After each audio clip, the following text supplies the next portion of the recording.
Hello, sinners. I just wanted to drop in and tell you that My Horror Confessional is now part of the Ghoulish Podcast Network. In addition to producing podcasts, Ghoulish is also a publisher. Ghoulish Books has published dozens of horror books that have gone on to receive award recognition and even film adaptation treatments. Browse their spooky offerings over at ghoulish.rip and use discount code CONFESSIONAL for 10% off your order. And remember, ghouls, live spooky, die spooky.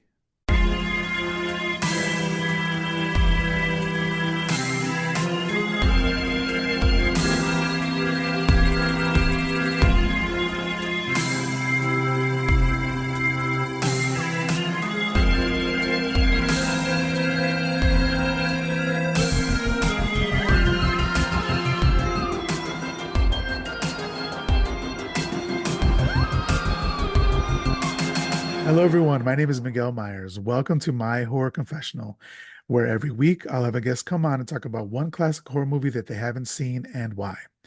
We'll discuss the movie, the actors, and probably get off topic quite a bit. Once I believe that they are properly atoned, I will absolve them of their horror movie sin. Today, we have Mikey Peralta Jr. Mikey is a creator who focuses on Latin American films with a social justice lens in the horror genre. He has a column at Dread Central titled Horror en Español and releases horror and Latin culture content on his TikTok. Mikey, welcome to the show. Hey, happy to be here. Funny enough, I just found out too that you're my tocayo because we have the same name. So my name is actually Miguel. I just go by Yeah. Mikey. Yeah. Okay. Yeah, So I was going to ask you. Okay. yeah. Yeah. So let's get into it. So I got familiar with you through social media. I don't remember if it was Instagram first or TikTok, but I saw this, young, Hispanic cat, this Latin cat doing like horror shit. And I was like, man, that's fucking rad. I love that shit. That's the kind of shit that I've been trying to tap into. So I followed you and I saw the content you were making. You were writing in Dread Central, all that sort of stuff. And I was just really like proud of you from afar and had never having met you. Thank you. And also just like awed by what you're doing. So I just want to say, you have a fan here, and I really Oh, appreciate everything that you're doing. really appreciate that, man. I really do like this is like I saw this like void and I was like I figured like I wasn't the only one that was like, hey man, like I want to see more content surrounding like Latin American films. So I'm really happy to hear that like other people are really enjoying this, like yourself. Yeah. Yeah, and like I found you, then there's like Uy Que Horror, Yeah. all those Mm-hmm. guys, I love them. But so you got down with Dread Center, and we were talking a little bit earlier, and you said you've been with them for, you said about 3 years? Yeah, so I think I started about 2 years ago. It was in Okay. September, and I want to say it's gonna be 2 years this year. So like in 2 months, 3 more months. Okay, cool. Yeah, Congratulations. yeah, and So then I'm sorry, go ahead. okay, oh yeah, yeah. So I have been writing a little longer though. It's just like I strictly started like focusing like really hard on Latin American films was through Dread Central because before that I did write for this other company this other publisher called what were they called? Not Bullet Pass. That was their podcast. I think it was something Bullet. I don't know if anyone remembers them. They're like an older publisher. But yeah, it's like I started like writing through them first, and then yeah, just once I got the itch to write about Latin American horror, I was able to hit up the people at Dread Central, and they loved the idea. So Yeah, that cool. was pretty cool. So So what you do is, like you said, you focus on movies from Latin America, and we have one today that I've been so excited to watch with you specifically because it was a TikTok. At this point, we've been trying to connect for a while now, but I don't even remember when you posted this TikTok, but it was like maybe it was 5 movies, like Latin American movies that you were really excited to see or that like people have been telling you, like put you up on and you still haven't seen or something like that. Hmm. And one of them was El Esqueleto de la Senora Morales. And I was like, yo, this is my chance. Because like I just found out, well, not just, but I've been knowing about this movie since like 2019, 2018, around that Okay. time when I found it. And yeah, so I do yeah, this podcast is gonna be all about me. I'm sorry, but no, Nah, but dude, do I it. found so I was doing the horror movie challenge October every year. I do like 31 movies, whatever. Hmm. I kind of chilled on it last year, but um and for I try to do a theme every year, like one year was like all black movies, like black directors, black actors, and one it was like all Latin American shit. And so I was like scraping the barrel just because there's not a lot of Hmm. information out there. Exactly. And do thanks to people like you and Ukiyo doing the good work, we're finding out more. But I came across this movie, and so I was like, yo, I loved it. And then when you were like, you have to still watch it, I'm like, I need to connect with you. So I reached out and you were, really receptive. So I appreciate Hmm. that. But before we jump into it, I want to talk a little bit about yourself. So Yeah. I know you said you were writing before that, but how about like horror in general? Because I know we're both Latinos. Hmm. You know how it is with Latinos families and being Catholic, if you're Catholic or Christian, at least whatever, like Hmm. there's like El Cucuy, or there's eso del diablo, you can't watch that, all that Oh sort of yeah. shit. That's how my family was. So Yeah. myself and my older brother, we were kind of like singular in liking horror movies. How about you? What was your journey to horror movies? Yeah, actually, I'm considered a late bloomer in horror. I didn't Okay. really get into it until like my senior year of high school. Okay. So like obviously growing up Latino, I did we always had those like ghost stories from Mexico and stuff, and like my mom had stories of like seeing a little boy who was like a ghost walking around like around her the frame of her bed when she was like fucking like 8, 9 years old. Like we've had stories like that, Yeah. and then I've just always been a fucking scaredy cat when growing up, you know.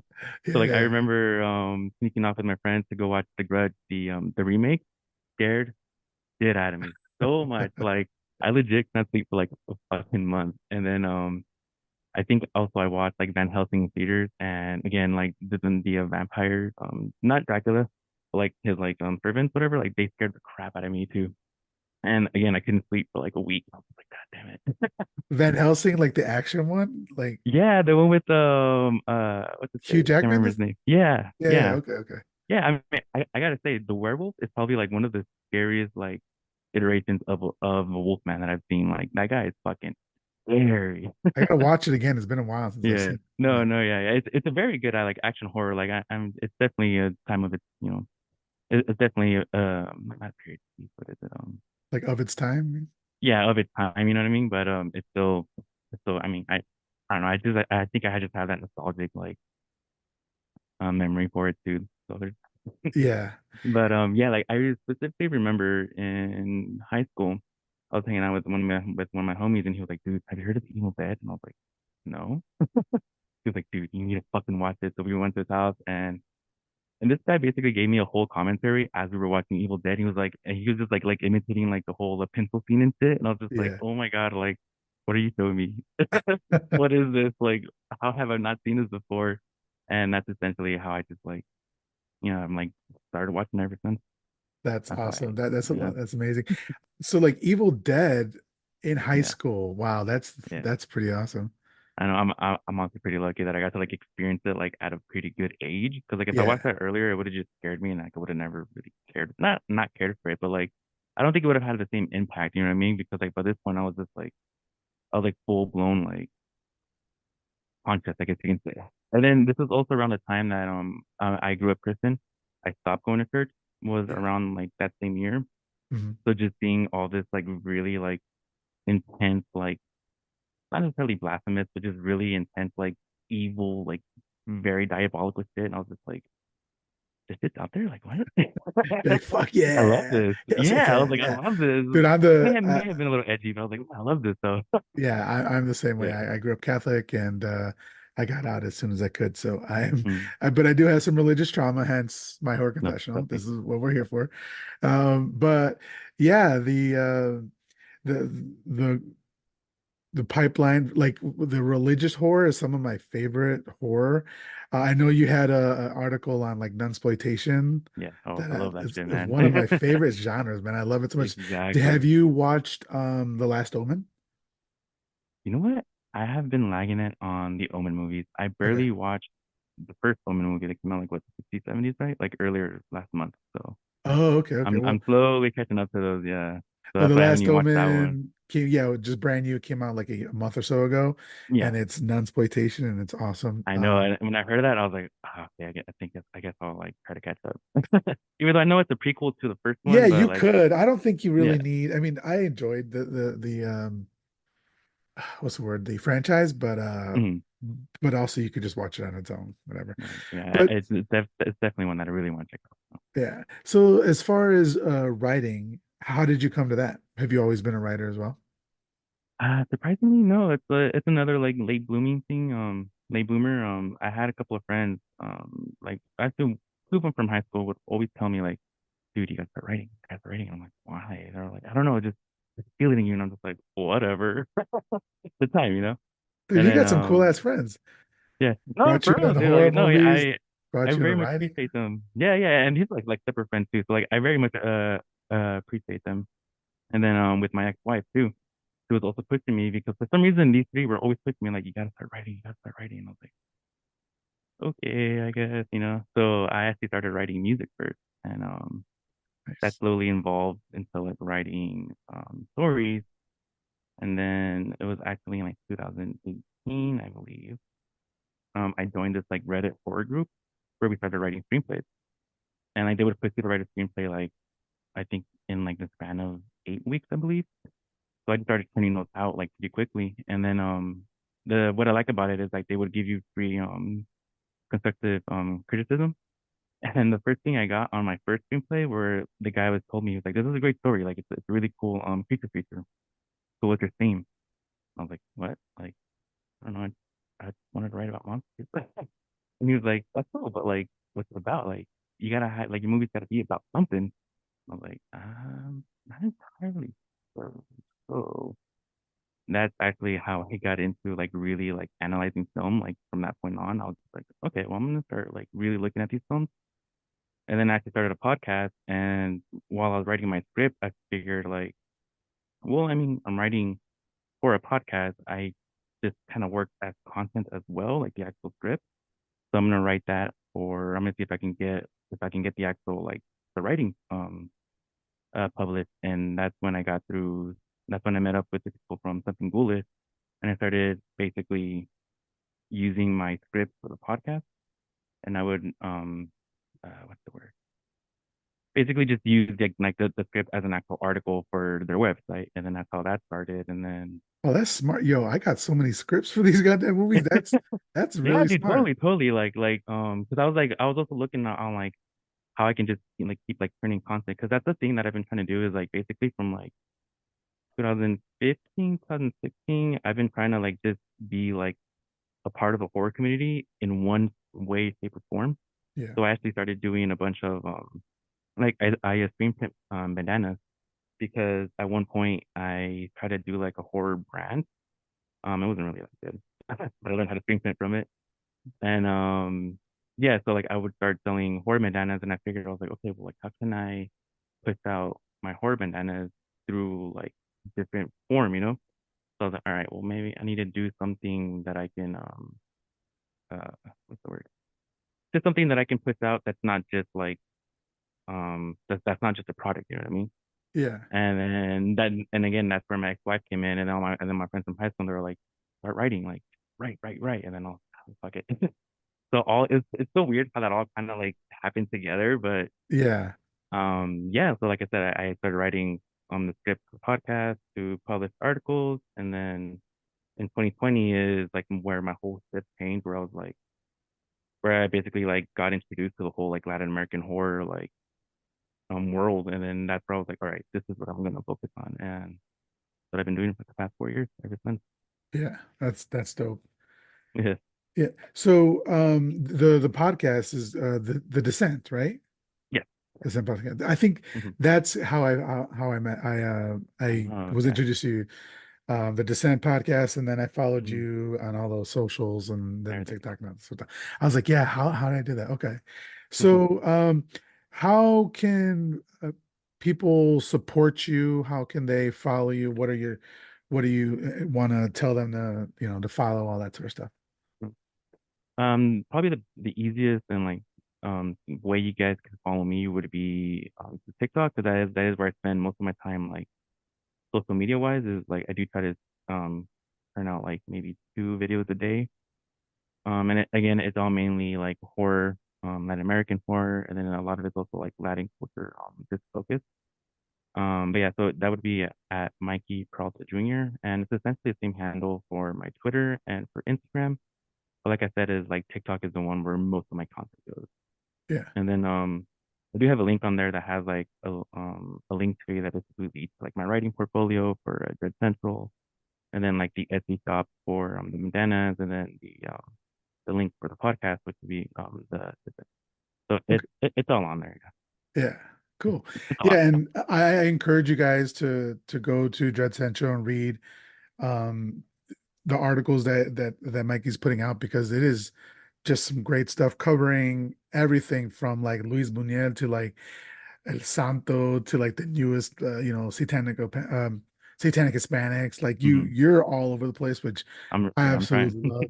And yeah, so I encourage you guys to follow him on TikTok and look up his writing on Dread Central. So let's get started talking about the movie. So you've come on to confess your horror sin of never having watched El Esqueleto de la Senora Morales. How did this particular movie pass you by?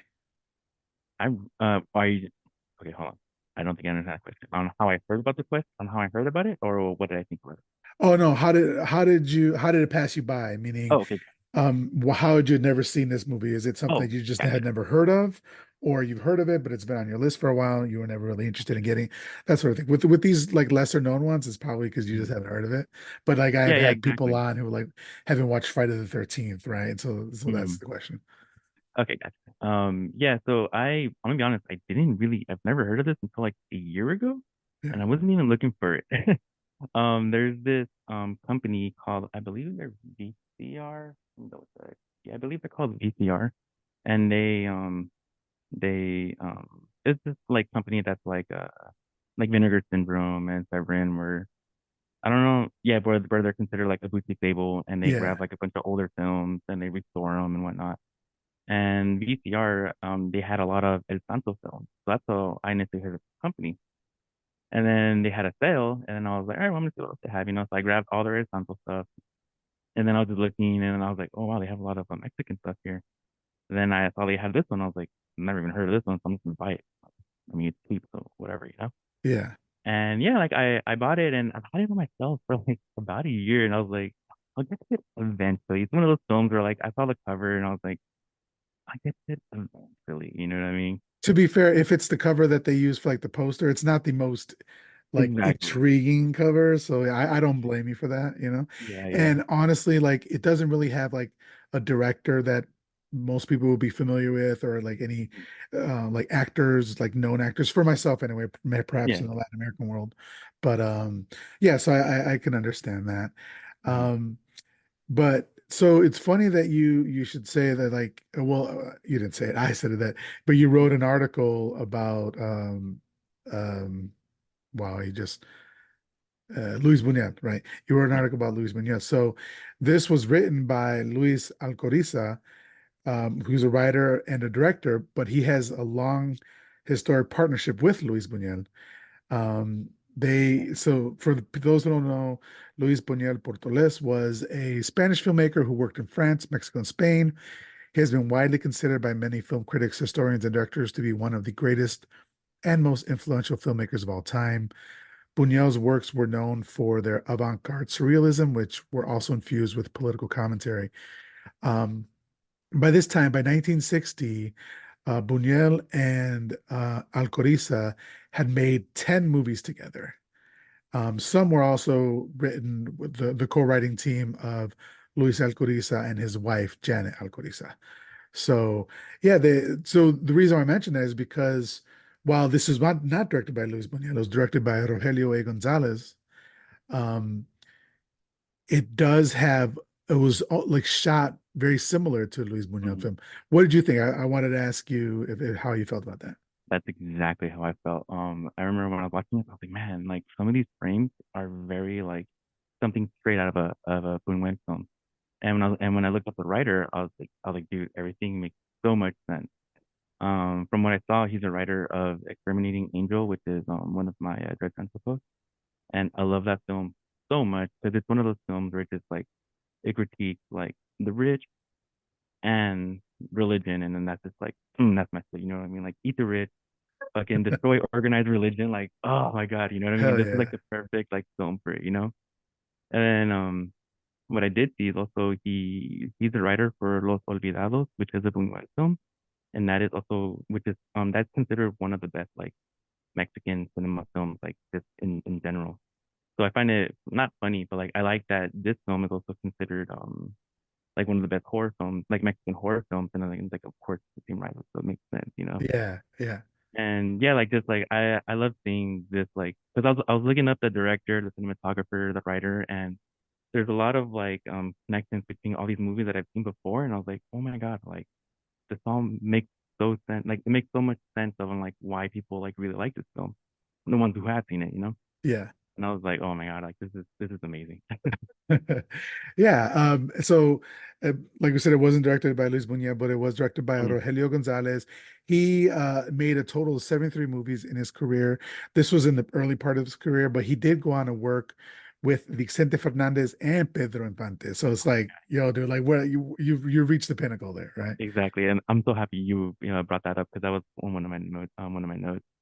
Yeah, Man, fucking like Pedro Infante, like he is the fucking goat of like golden age of Mexican cinema, yeah, and like I definitely have like a very sweet spot for just like the golden age because I always have this like certain visual in my head of like my grandparents. So like both of them lost their vision, you know, so they would watch a bunch of these older like classical movies, older Mexican movies, and like they would just be there sitting on the couch holding each other, listening to the movies, and I'm assuming they're like thinking of like before and stuff. And I was just like, man, like, and at the time I was like, I like that you're watching those movies. I would personally never watch them myself, you know. yeah, yeah, yeah. But like, I'm happy for you guys, you know what I mean? Like, and it's just a really sweet visual that I have in my mind. And now that I'm here watching them, and like, I get to like talk to other people about it and like bring them up, and I'm just like, wow, like, what? So I love that Coming there's that full connection circle. between, yeah, exactly, like Yeah. that Pedro Infante, like all that like classic golden age Mexican cinema, like it's all like yeah, it's just like you said, it's just a circle how that, and it's just funny how that works. Well, yeah, I was talking to somebody about it recently, might have been on a show where it's like, growing up Latino, you're like, you Sábado Gigante is always in the background, right? And you're like, oh, Hmm. that's lame, right? But like you look back now and you're like, man, those are some dope ass, that was fun, And you Yeah. think of like the Mexican cinema or even like lucha libre that my abuelo used to watch. I was like, ah, that's Hmm. lame, whatever. And now like I'm kind of getting back into it. It's like, Hmm. man, is it you just like want to rebel against the shit that your family likes, but then when you've You grown have up, come you've back to it. matured. Yeah. Yeah, And don't even get me started on the fucking music, man. Like, ooh, man, those cumbias that like my parents used to listen to. I was like, yeah, man, that shit's whack. And I was like, nah, dude, this shit's really fucking dope. Like, and a lot of it is so fucking emo too. And I'm like, what the fuck? Like, I've been missing out on my life. yeah. Or Just the trying to be the cool. have you heard I think it's called rebajada, cumbia rebajada, which is that Yes, slow down, dude. That's my I shit. love that shit I so love it. much. Oh my Yeah. God, yeah. So Yeah. okay. All right. And then written by so it was written by those guys, but it was based on a story by Arthur Machen. Um, that was his pen name. His real name was Arthur Llewellyn Jones. He's a Welsh author from the early 20th century. He's best known for his influential supernatural fantasy and horror fiction. His novella, The Great God Pan, has garnered a reputation as a classic of horror, with Stephen King describing it as maybe the best horror story in the English language. So I really enjoyed Wait. that. Hold on. The writer who wrote The Great Godpan wrote this one? Like, Yeah, wait, are you serious? yeah. I have not read The Great God Pan. Have you? I know I haven't either, but I have heard like how like it's put in very high regard. That's I'm like, wait, what? Okay. Yeah. So That's this was crazy. based Oh, on so Luis Alcoriza based mm, his story on Arthur Machen's story. gotcha. Yeah. Okay, okay. And actually, so Arthur Machen's story, I may be mispronouncing that name. I apologize if I am, but it was the short story was called The Islington Mystery. Mm, Um, and he was inspired by the 1910 murder of Cora Henrietta Turner. Turner was killed by her husband, the American homeopath Holly Harvey Crippen. Crippen was nicknamed nicknamed Dr. Crippen, but he was in fact not a physician. So I think maybe this movie obviously written by dudes. So like they Mhm. have the woman in the like lead villain role, which is like it's great, but also it's like but Yeah, this film definitely comes with its problems that I'm sure we'll talk about later. yeah, it has tons of problems. All right, so it's starring Arturo de Cordova as Dr. Pablo Morales, Amparo Riveles as Gloria de Morales, that's Elda Peralta as Senorita Castro. Um, that's she's your you got some I family was members I in this. was looking at the cover and I was like, Peralta. I was like, what? I've never Yeah, like I was meant to see this movie, man. Like, because then I think I saw there's also an Espinosa somewhere, and I was like, man, that's my grandpa's last name. I was like, from my mom's side, I'm like, how is this like what? yeah. Oh man, We have Rosenda Monteros as Meche, Mercedes Pascual as Lorditas Mendiola, Antonio Bravo as Padre Arturo Familiar, and Angelines Fernandez as Clara, who's the sister of Gloria. So let's get started talking about this movie. let's do it. So the movie starts, and I immediately love it. They're like setting the scene with the skeletons everywhere. Like there's a spooky score. There's taxidermied animals on the wall, and we get the big sign Churubusco Azteca, which is for those who don't know, it's the big one of the biggest biggest Mexican studio where they made tons of films. Right. So good. Mhm. No, no, I was gonna say like, isn't it amazing how they gave like the taxidermy like business the fucking gothic like makeover that you're used to seeing like in these Mexican films? I was like, oh my God, they made this look so like creepy. I love it. Like Yeah. there's all the spider webs and just they didn't have too much like in what you're used to, but like it had like just all the animals and stuff. Like it was just they really put in a lot of work into this. Yeah, the Like the real set design and all that was was the set was design amazing. Yeah. spot on. So the camera pans and we see this it's there's a sign that says great fertilizer sold here. And then we're basically at the home slash office of a taxidermist. Now I want to point something out that I didn't see until the second watch. So this says great fertilizer sold here, $2. Later on, it Oh, changes.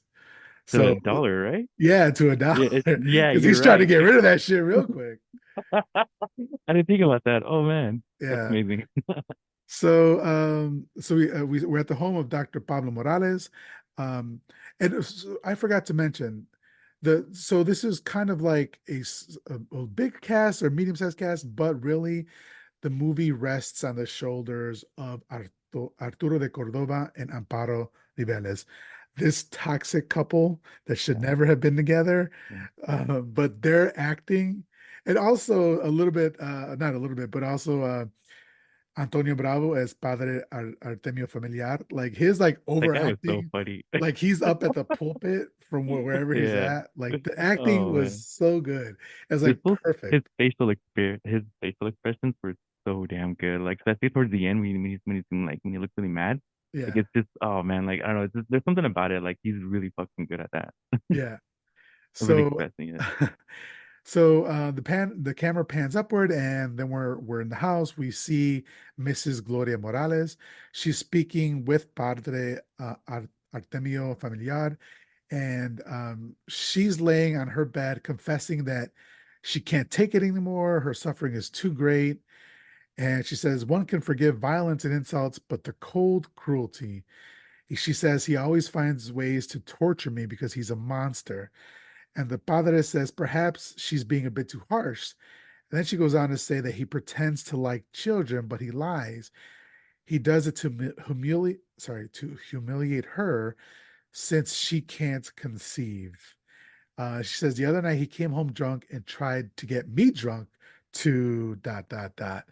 Mm. Um, but I wanted to say that she didn't say he came home drunk. In Spanish, she said vino con copas, which I absolutely love because that's so fucking Mexican dialect. Yeah. My There's a lot of dad's that. yeah, my dad's from Jalisco, so that reminded me of hearing him talk with my aunts. Like that interior Mexican like dialect and all that sort of Mm. stuff. And at one point, he even says like, "Oh, she went to Guadalajara," so we're close to Jalisco, I think.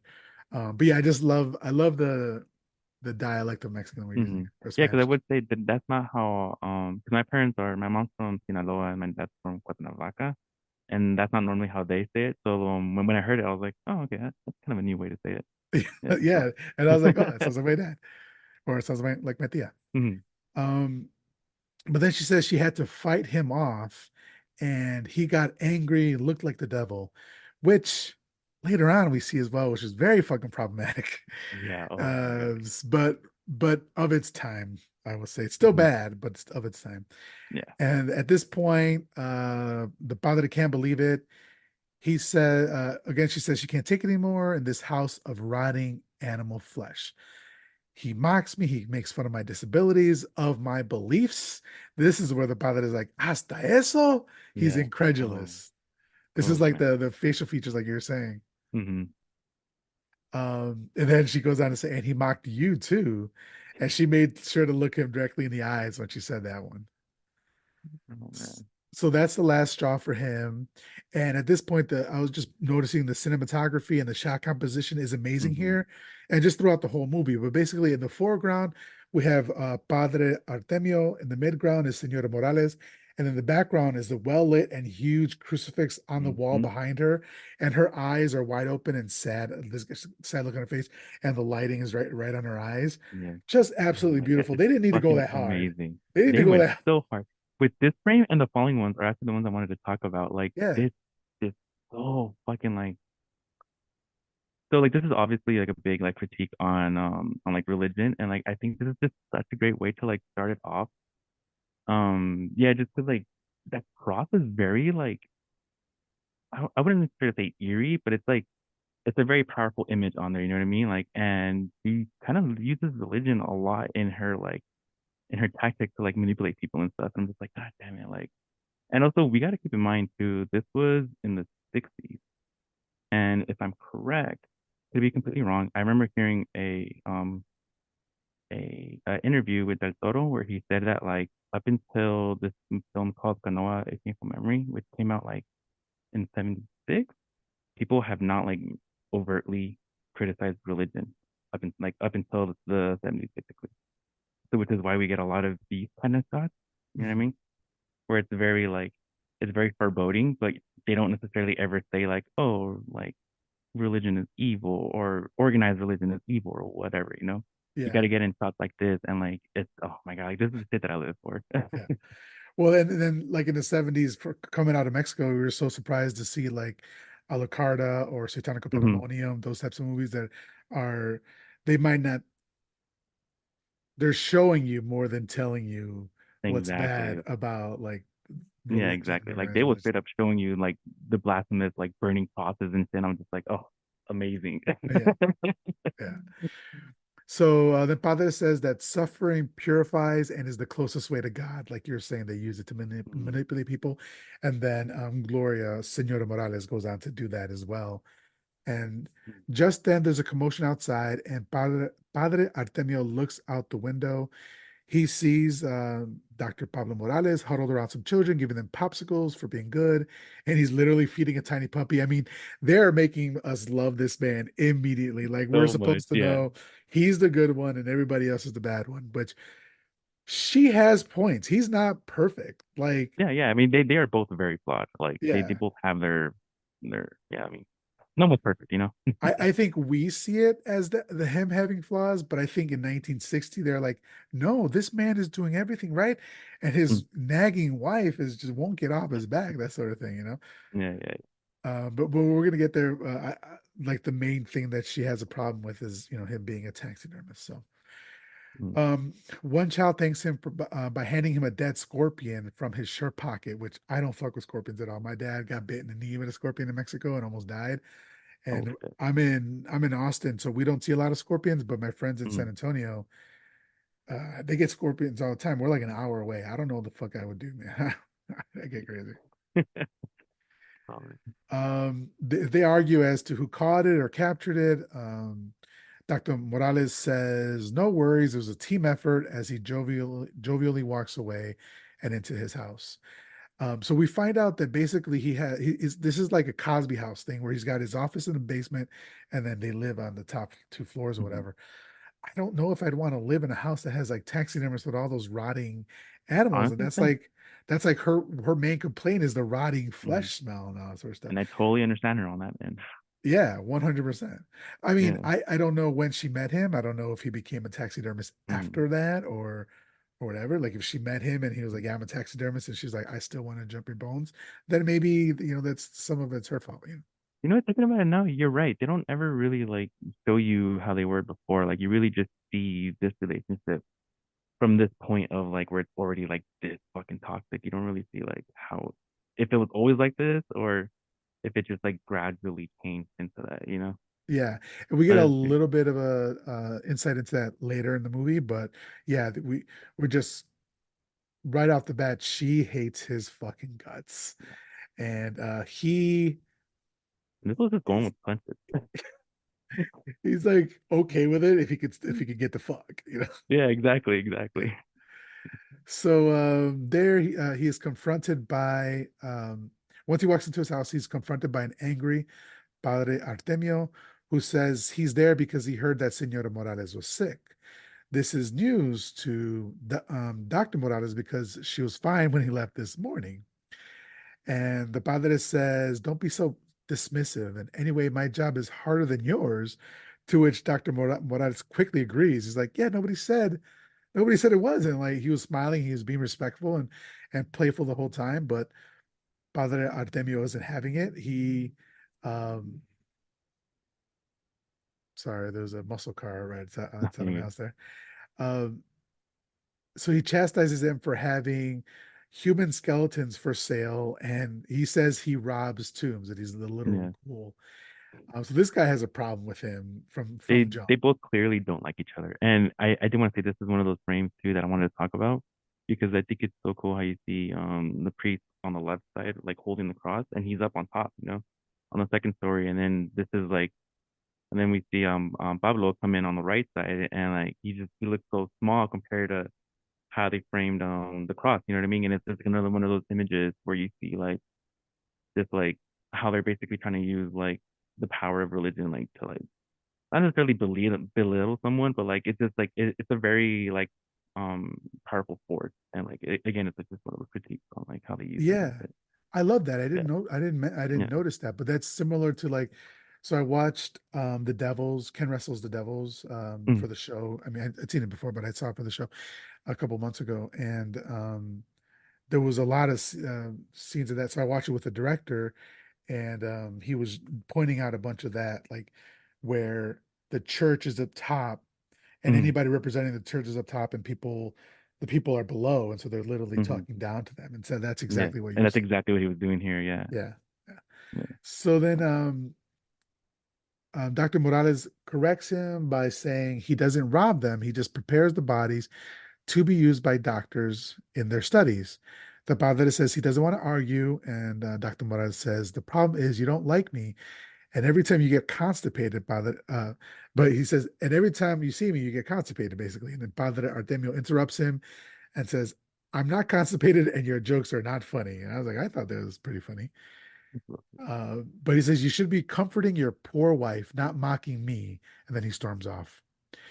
This man's was like yelling at him in his own house. And like, where do you fucking get off? Like, you don't pay any bills Who here do to you be think you yelling at me. are?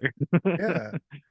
Yeah, But like he reacts better than I would have. So Dr. Morales just stays there for a second, kind of like seeing, registering what happened, and then he walks upstairs like it's just a common occurrence hmm, to get, talked down to from the father. Upstairs, he runs into Meche, their maid, who is crying and looking at him. They exchange glances without saying any words to each other, and he points towards his bedroom where Senora Morales is, indicating if it was her. And Meche nods, wipes away a tear, and walks away. This is the first indication of how kind of close they are. hmm, And also, it's kind of not a red flag. What am I trying to say? A like a red herring. red herring. Thank you very much. Yeah, Red herring hmm, as far as like what yeah, type of relationship they have, which I that's set really up. appreciated. Yeah. Yeah, Um, I mean, like my background here for the people on the Patreon is one of my favorite shots, like in the history of movies. When he's talking about the kind of we'll get there, Yeah, but yeah, tell me later. yes, but we meet Meche, she walks away. Dr. Morales walks into his bedroom slowly, where he finds his wife laying on their bed. He asks if she's sick, and she responds she has a headache and chills. He goes to check her temperature on her forehead with the back of his hand, and she slaps it away. And she's like, "Don't touch me." She says, "Your hands must be filthy from gutting animals. Wash them and clean them with alcohol." This is the first of maybe 4 or 5 times, and one Yeah. devastating time where she says this. And what did you think when you heard it? At first, I was like, man, you're being so fucking extra. Like, I get it. Like, working, like, I work in construction, so like my fit's always dirty too. You know what I mean? So I just really wash my hands. So like, I don't know. It's just like to me, it's like customary to just wash my hands before I touch someone. Yeah. I'm assuming that's what she does too. You know? And like just seeing the way how she like slapped his hand, I was like, man, I was like, something's not right here. Like, do you guys like each other? What's going on here? Yeah, I mean, Yeah. So you you wouldn't treat a stranger, or maybe you would maybe treat a stranger like that, yeah, exactly. Like, don't touch Um, me, but it's like your husband of 15 years, I believe, right? 15 years, Yeah. yeah. But like you said, I completely understand like her not wanting, like Hmm. if he was somebody who's had poor hygiene, if they showed us his work area, his office, and it was just a complete mess with like literal like guts everywhere and like blood Hmm. all over us, then I would understand. But like he seems Exactly. very well like camped, and like he's put Hmm. together and his hands aren't dirty. So like but I would understand her because I also don't touch me without Yeah, washing my hands. exactly. So there's that too. Yeah, yeah. Yeah. So again, like another way that they make her the villain when it's kind of like a little bit understandable. Like she's extra. Like she goes way too far at times, but I can understand some of the things that she's doing. No, no, definitely. Yeah. So he looks properly tested. And not to mention how I would feel if my wife just like slapped my hands away. It would be pretty, Yeah, like I'd probably cry that's a if low she did. blow. Yeah, like it's pretty sad. Like just like action. You know what I mean? Like Yeah. So he looks properly chastised. She also begs him to take off his hat in front of the saints, which she promptly does as well. mm, He then asks if she'd like an aspirin. She says they don't work. He says, "Of course they do. They take away the pain." She says, "God gives the pain and only God can take it away." I'm like, ugh, God. But he said to take it away, he had men invent aspirin, he says, laughing, very pleased with himself. But she also does not like his joke.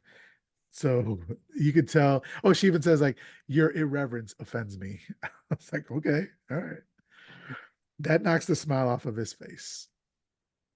Just then, Meche arrives, letting him know that his food is ready, and he's ready to dig in, and he excuses himself. But Mrs. Morales says, "I'll accompany you so you don't eat alone," which I thought this was nice, that was but nice. Yeah.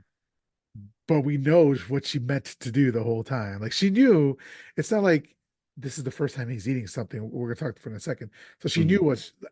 it seems nice, but I don't think it was nice. Like it's just kind of like cock block, I guess. Yeah, Like exactly. Like cock blocking his to see meal, like right? what's going on there. Yeah, yeah. Yeah. Which I mean, yeah. So, but he's like, "Oh, it's not necessary. You stay in bed, you're tired," but she insists, and look on his face is like, fuck. But he doesn't show it to her. He turns around with a smile on his face and like helps her get out of bed because he knows that that'll just be Hmm. that's a man who's been married for 15 years. So, he even helps her by putting on her slippers. And then we see, and then what was funny is the score also tells us that she seems to have one short leg. And so she Hmm. walks with a limp. It was funny because like if I didn't realize I should be paying attention here, the score definitely let me know. Because it was I like honestly didn't notice. boom, like that. Yeah. Like I saw that she was walking with the limp, but like I didn't realize that there was like it was they were making it that much of a like a dramatic reveal or something. Yeah. So at the table, Senora Morales calls Meche and chastises her for serving the doctor a bottle of beer. She says that he drinks enough without your help. Um, Dr. Morales says, the way you tell it, you'd think I was an alcoholic. He's like, "I do like to drink every now and then, but I'd never get drunk." He grabs some bolillos, but he stops. Sorry. He grabs some bolillos, but she stops him and reminds him to again wash his hands and rub them with alcohol, which he does begrudgingly. So I wonder if this was the second time Mhm. that he's because the first time she just told him, but we didn't see him wash his hands. So That's I right. wonder if he did it and then she's telling him to wash it again, Hmm. which is overkill. I Over, don't yeah, know. yeah. I You're don't right know. because they don't ever show it the first time because you just I would say just fully like speculating that he didn't just because he did have to like move her to the kitchen table. Yeah. So I'm Yeah. assuming he didn't, which is why like she brings it up again. But the fact that she brings it up like within these like 2 minutes of the film, like it does kind of make you be like, all right, like why is she saying it again? So it's like, yeah, Yeah. So then he thanks Meche for the steak dinner, calling her a pearl. And Senora Morales and Meche exchange glances, and Meche is like, "Oh fuck, I'm gonna pay for that comment later." Then Meche brings rubbing alcohol, and she wants him to use it, but he declines, saying it will make all his food smell like alcohol. So he washed his hands, but didn't rub alcohol. hmm, So understandable. Like this is yeah, my food. I'm gonna be touching it. Like I'm not hmm, touching you if I'm okay with it. hmm,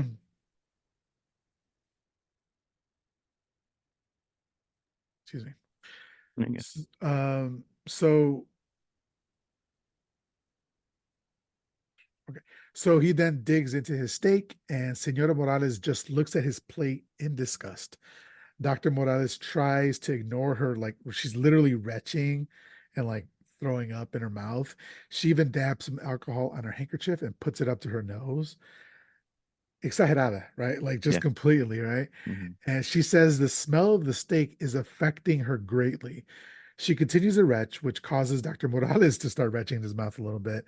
And he begs her to stop. She apologizes, but says she doesn't know how he can eat that meat after working with rotting animals all day. He like literally stops him from putting a forkful of steak in his mouth. He can't even eat in peace, he says, and he puts down his forkful. And she says, "What about her? She doesn't like just eating vegetables, but she can't even look at meat. It's not her fault. He chose such a horrible career." And now she's like literally up in her face again. I'm sorry, she's up in his face. hmm, And I'm like, nobody told you to sit down here. Like he was perfectly fine sitting at exactly. this table alone so he can be in peace and you can be in bed. Hmm. She was pissing me off here. I don't know how you felt. No, no, no, big time, dude. There were two other moments where I was just like basically done with her, but by this point, like again, so like, this is one of those movies where I had no idea what the hell was going on. So like, I was like, I don't even know like what's going on here, but okay, I guess she's really mad at him for some reason. But yeah, this is when I was slowly starting like, what's going on here? Like, why is she so angry with everything that she does? Yeah. So she says, outside you're happy, laughing, but when you see me, even your expression is different. And she walks away crying, but not before saying, when will God take me so you don't have to suffer my presence anymore? And there's a great shot here. It's just his shoes. She's in the background and he's like tapping his feet, just like, oh God, just like another day. It's just like you were saying, very visually, very interesting storytelling throughout the whole movie. Um, you don't really get bored at any one point. They're just because Exactly. everything that's happening, even when nothing's happening, like as far as dialogue, it's so rich, like the shots and all that sort of stuff, and Hmm. the set design and all that sort of stuff. It's just It's so great. amazing. Yeah. And one thing about noticed about this film too is I think it's since I have the physical copy, I noticed it was a 4K restoration, and it looks so beautiful. Like it's so clean. Like everything just looks like pretty fucking modern, considering this came out like what? I don't know. I can't do math. Was that 80 years 19, ago? yeah, Wait, wait, 60. Never mind. yeah, 64 years ago. 60. Yeah, 60 years ago. But yeah. So I did want to talk about that shoe scene really quick. Did you notice that there's a huge like emphasis on shoes? Like, cause like again, like when they show that Gloria can't walk, and then there's that scene, and I think there's one more at the very end, like towards the climax that they really focus in on someone's shoes. Yeah. I have no idea what they're trying to say with that, but like I noticed there's a huge emphasis on like shoes, and I guess when thinking about it now, I guess saying out loud is just the whole. the feet thing, because I guess it does really come into play during the trial with the leg. I'm assuming. Yeah, I yeah, guess thinking yeah. about it now like that, that's probably what they're trying to like allude to, but or some sort of foreshadowing. But yeah, it's just something I noticed. There's a huge emphasis on feet in this film. Or it could be some like freaky Quentin Tarantino thing going on there as well. Maybe, maybe. Yeah. So the Meche comes up and offers to clear the plates, and then she also tells him that she's leaving. He says she bugs you too, huh? And Meche says, yeah, she's bugged me for a long time, but that's not why I'm leaving. She says she's jealous of her, of Meche, and no, I'm sorry. She says she's jealous of her and the doctor, and that she's been spreading lies around town about her. Dr. Morales begs her to not leave him alone with her. He then takes the uneaten steak down to his offices and feeds it to his pet hawk, maybe. I'm not quite I sure believe so, exactly what it yeah. was. Yeah. He then puts on some classical music, takes a chug from a bottle that he keeps down there, and he starts molding a like this ram out of clay, which is pretty cool. He's like Mm, pretty talented dude. Mrs. Morales comes down and says she's going to visit a neighbor, the Mendiolas next door. And as soon as she exits, Dr. Morales looks out the window to make sure she's really gone. And once he's sure that she's gone, he quickly runs upstairs, exaggeratedly opens the door, and whispers, Meche. Meche walks into frame and he whispers that she went to visit the mummies, which is his name for the neighbors. And they both have these huge grins on their face. The camera angles is from below them. It's lit from underneath as well, and it's casting these shadows upwards very menacingly. hmm And for the people on the Patreon, it's this shot behind me, and it says, "Now that we're alone, let's use the opportunity." And then I wanted to ask you before you figured out, like, before we see what's about to hmm happen, what did you think they were I to? honestly thought they were like a hooking up or something by this point. Yeah. Yeah, like Okay. that's exactly what they're trying to like make this look. Yeah. So he says Meche, and he looks down, and he's looking down at his hand, which is off screen, and then he brings it up, and he's got like his hand like in inches, like 3 or 4 inches, and he says, what,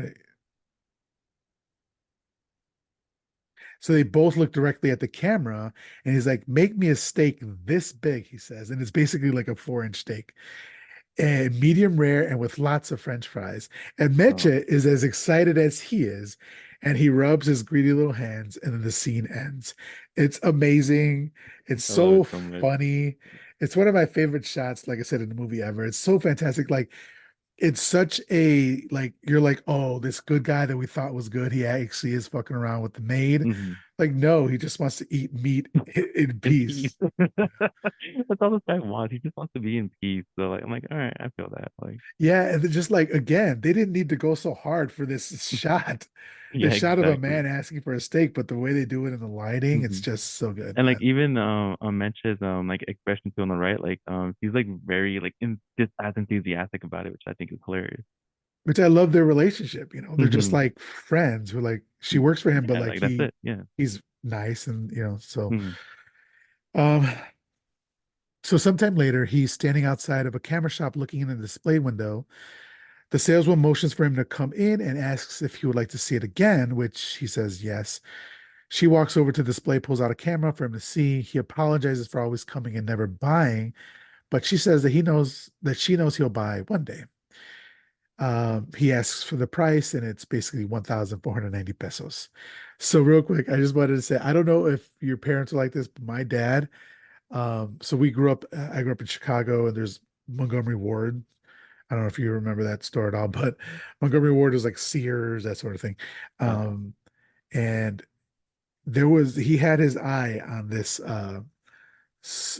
stereo system that came with like 100 track CD player and amp and two huge speakers, and it was like one of those cabinet things, right? Mm.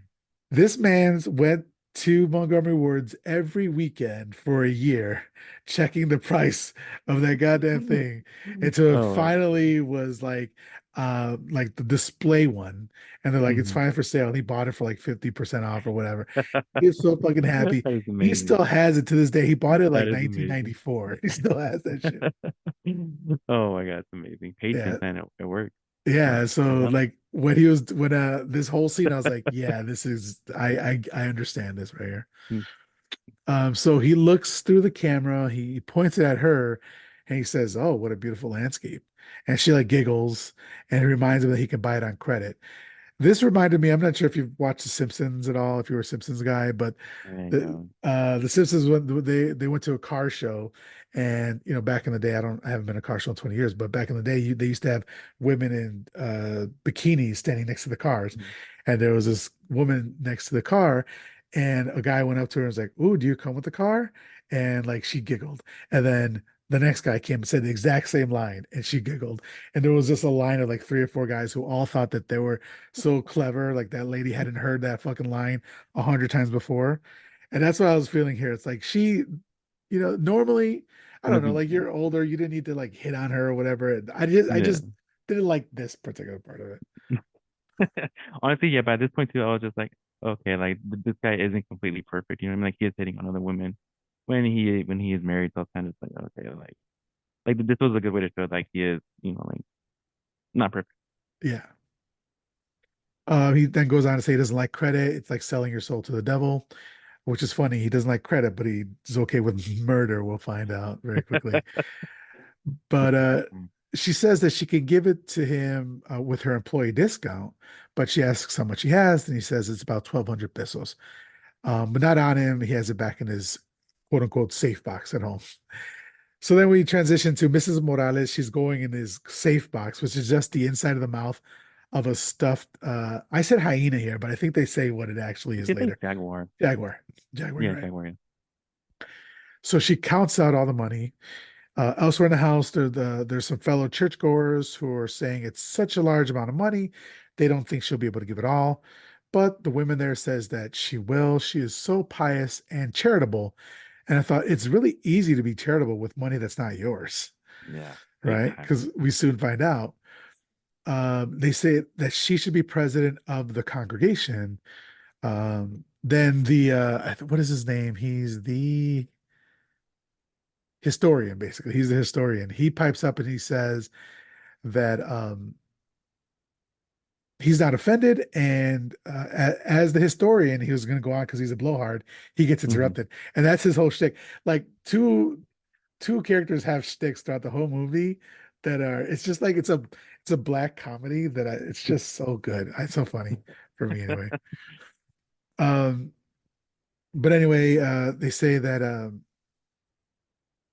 so she comes out, hands him the money to the priest. The women all say like bless her. The historian says that as the historian, once again he's interrupted. The padre says he can't accept the money because it's her husband's. One of the women, they never quite said their name, so I don't know what their name was, but Listening. they That's say that how he refers to. yeah, he says that it's better you than the bartender, padre. It's like, oh, that she's been talking shit to them as well about Mm, him. She begs the father to take it. She says they don't need it, and otherwise he'd just spend it on tonteria. The father begrudgingly accepts the money and says, hopefully, it's an example to others. Just then, one of the women coughs and looks away. I was like, oh, okay, that's so good. So good, like such good commentary. it is. It is. Yeah. Um, so the historian gets up and says, as the president of the congregation, he's stepping down and giving it to Mrs. Morales. But he's a gas bag, and one of the women interrupts him again and asks to go to the restroom. Then she runs off, and they talk about her as having a bladder surgery. So she is Lorditas Mendiola. So this is one of the only people I was able to get the names of because she had such Hmm. a like her shtick is always having to use the washroom, and this Yeah. comes out throughout the whole movie. Um, Going into this, so you said you didn't know much of it about it. Did you realize, or what did you think when you started seeing like the the comedy aspect and like the dark comedy aspect of it? I was honestly very surprised because I was like, isn't this supposed to be a horror film? Like, where's the horror and why is this pretty fucking funny? Yeah. Like, Uh, what's going on here? But it's all just like whatever. Like, just keep on going. yeah. So downstairs, Dr. Morales looks in his strong box and counts out his money, realizing he's missing 1,000 pesos. He then hears laughing upstairs, and he goes upstairs to find them. He right out the bat, like he doesn't even like bring her to the side, and he's like, "Where's my money?" Hmm. And she asks him not to do it in public. Afterwards, you can do what you want to me, but just not in public. He's a massive manipulator. He tells her to stop playing around. My money was there this morning inside the Jaguar. He then figures out what's happened. He says it's probably in a pious pocket. And the padre is indignant at this point. And That fool was like pissed, man. yeah, he's pissed. He's like, "How dare you?" And then Dr. Morales says, "I just made the shoe. You stepped into it," which is goes along with the thing about focusing on shoes that you were saying. Yeah, Yeah. oh, that's right. Mm, So says, "With all due respect, do you have my money?" He said, the padre pulls out and says, "I didn't even want to accept it." And I was like, "Yeah, okay, sure, buddy." But she yells at him, "You're just going to spend it on parandas and cochinadas." It's like, "What are you talking about? You know that this money, you know what this money is for and why I've been saving up for it for 2 years." She says the church's altar restoration is more important, which he agrees to, just not with his money, right? Um, 2 years. I don't know what I would do to somebody if they stole my money and gave it away. Some money I had been saving for 2 years. yeah, a lot of time. Oh, I don't know. Like, I took on myself in that situation too. I'm just like, oh, dude, like, I don't know. I don't know. And then, and my thing too is like, so obviously she's not working, so like he's doing everything, and then I don't know like how like everything worked in Mexico, and especially during the '60s, like with whole like disability and stuff. Like I don't know if it's a thing there. You know what I mean? Yeah. So it's just like, oh my god, like he just started bringing in all the money. So he's just, I don't know. Yeah, I Well, didn't even if know. she, I mean, if she's a homemaker, like, or, like there's duties that perhaps chores or whatever that she does, or, like Mm, there's a balance there with a married relationship, but yeah, still, like for example, if she had been saving up money and he stole it, well, she would be like incensed in the same way. yeah, So, as a partner, as a relationship, you should be talking to somebody, especially when you're just giving away such a large amount of money, right? that's a lot. Like, Yeah. yeah, I sh- I'll tell you the math right now, probably because I think the peso is 18 right now. yeah, but I can't imagine what it was in like, Yeah, yeah, back then, in yeah, yeah, 1960 with inflation or whatever. yeah. It's like $55 now, but this is like a long ass time ago, and in Mexico, like, yeah, it's a big ass difference. Yeah. That's a lot. So he asks the historian what his thoughts were, but the historian gets tongue-tied. Mrs. Morales says that she doesn't know what to do because she promised to pay this. And he asks her, "Why do you want to be more than other people? Isn't that vanity, padre?" And the padre is like, well, yeah. And then he says, "Go on with your meeting." And then he leaves. Padre Artemio consoles her, and then Lorditas has to go pee again. And when she has to go pee, a lot of times they'll show her feet crossed. So I don't know if that was one of the times that you Oh, were then mentioning. yes, yes, Yeah, yeah, yeah. Then that's what I was mentioning at the end. Yeah. yeah. So next, they have visitors, and Mrs. Morales adds drops to her eyes and tousles her hair and fakes crying like she just falls in the bed like she had just been Mhm. crying. So at this point, we now know that like, as far as I'm concerned, while Dr. Morales has some faults, she's Mhm. completely making a lot of shit up, a lot of accusations and shit like that. Mhm. But elsewhere, Dr. Morales is at a bar having a discussion with his friends. He's like, "I'm against cruelty and violence." He says, "Man considers crime to his convenience. For example, a war pilot who doesn't drop bombs in a city that would destroy it would be treated as a criminal, the same as someone who wants to be free in a dictatorship or a Jew in Hitler's times." Another example in Latin America, a man who kills his cheating wife would be getting back his honor. In the Nordic countries, this same man would be tried for murder as if he had killed his own brother. He says it's because no, one of his friends says it's because they have no feelings. And then Dr. Morales says, or maybe we have too many feelings. So this is wild. Like, is he saying in Latin? Well, I think he's probably correct that, especially during that time, that a man could get away with killing his wife because she's cheating on him, because she cheated Hmm. on him, and and the guys there are like, yeah, yeah, that's like an honor killing sort of thing. That's perfectly fine. I was I like, was like, what are what are you you guys talking talking? about? Yeah, what are Yeah, you talking? like nah, bro. But this was around the time too that I was kind of like catching on. I'm like, oh, okay, now I see what this movie is gonna be about. Because they started talking about the perfect crime and stuff, and I was like, oh, okay, Yeah, it's kind of like strangers on the train sort of thing where they're trying to, but he's the only one trying to plan the perfect crime. yeah, Um, so the bartender asks if the doctor wants another one. He says, no, one is enough for me. Again, letting us, the audience, know that he's only had one drink. hmm, So then they start talking about detective stories, how they're all the same. A man commits a murder in a complex way. And in the end, the detective solves it. The perfect crime doesn't exist. He jokes that his friend, having read a ton of detective stories, has probably had a thought or two about the perfect crime. The man doesn't disagree, and then they all laugh. Then he says, "Let's imagine you've already committed the murder. You live in distress. Someone knocks on the door, and your heart pounds out of your chest. You see the police, and they hide, or you hide. You can't sleep. You can't think. You feel sick, and then everyone knows, day after day after day. And then you make a mistake, or that's when you make a mistake. I should say you get nervous.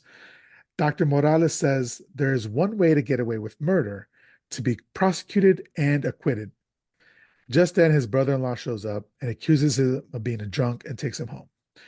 So I wanted to get through that just to get back to this part where he's basically talking about committing the perfect crime and um, how you're starting to get nervous day after day, and that's when you make mistakes. He thought that he was going to be able to commit a perfect crime and not make any mistakes, mm, and boy was he wrong, right? he was wrong. Yeah, Yeah, from one little detail too. yeah, yeah. Just that one thing. He got everything else. One thing you had to do, and you would have been set free. Like that's, oh man, Which, like, to be fair, is probably like the biggest item that you should remember. exactly. Like you probably should have like dealt with that right away. But okay. Yeah. So at home, her sister tries to calm Senora Morales down, and then here comes the he said the brother-in-law. Here comes the prodigal husband, and then she's like, please don't tell him what I said. He'll just take it out on me later. And then they say, look who shows up. He's like, I just went with some friends.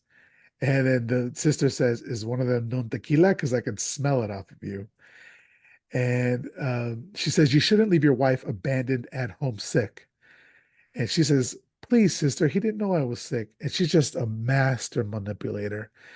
Mm, Um, the sister says, it's a shame the neighbors have to call me to tell me how you're living. And then she says, oh, Senora Morales says, oh dear, why must they be so nosy? But she fakes it. She's the one who went to the neighbors, yeah, right? Like that's when he went to yeah, go have his steak, was when she went to the neighbors and yeah. told them. So she's like one step ahead of everybody here. Um, okay, where was it? Okay. So she says the neighbors see how you really treat her. You're evil. They say, see how she loves you, your poor wife. And he says, you know what? You're right. I am really mean to you, so we should just get a divorce. And the look on her face was like, oh shit, this is starting to turn around It's on me. serious. Yeah, so she's not with the shit. She says, what do you think? I'm a slut? That I just changed from one man to another? It's like, damn, it's just divorce. Nobody's calling you a slut. Does she just think everybody that divorces is sluts? That's wild. Am I a slut?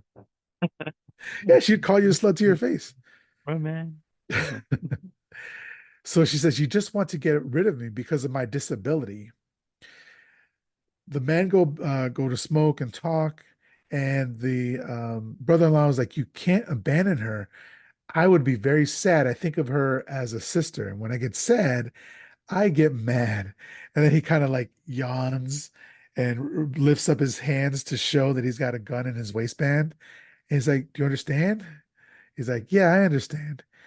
And the brother-in-law is like, "I knew you were smart." And then was it Dr. Morales like, "I need to get some fresh air and quote unquote sober up." So sometime later, Padre Artemio sees Senor Morales selling a human skeleton to a teacher. And he's just like, "Just take it and you can pay me later." He then walks in on his wife naked, about to take a shower.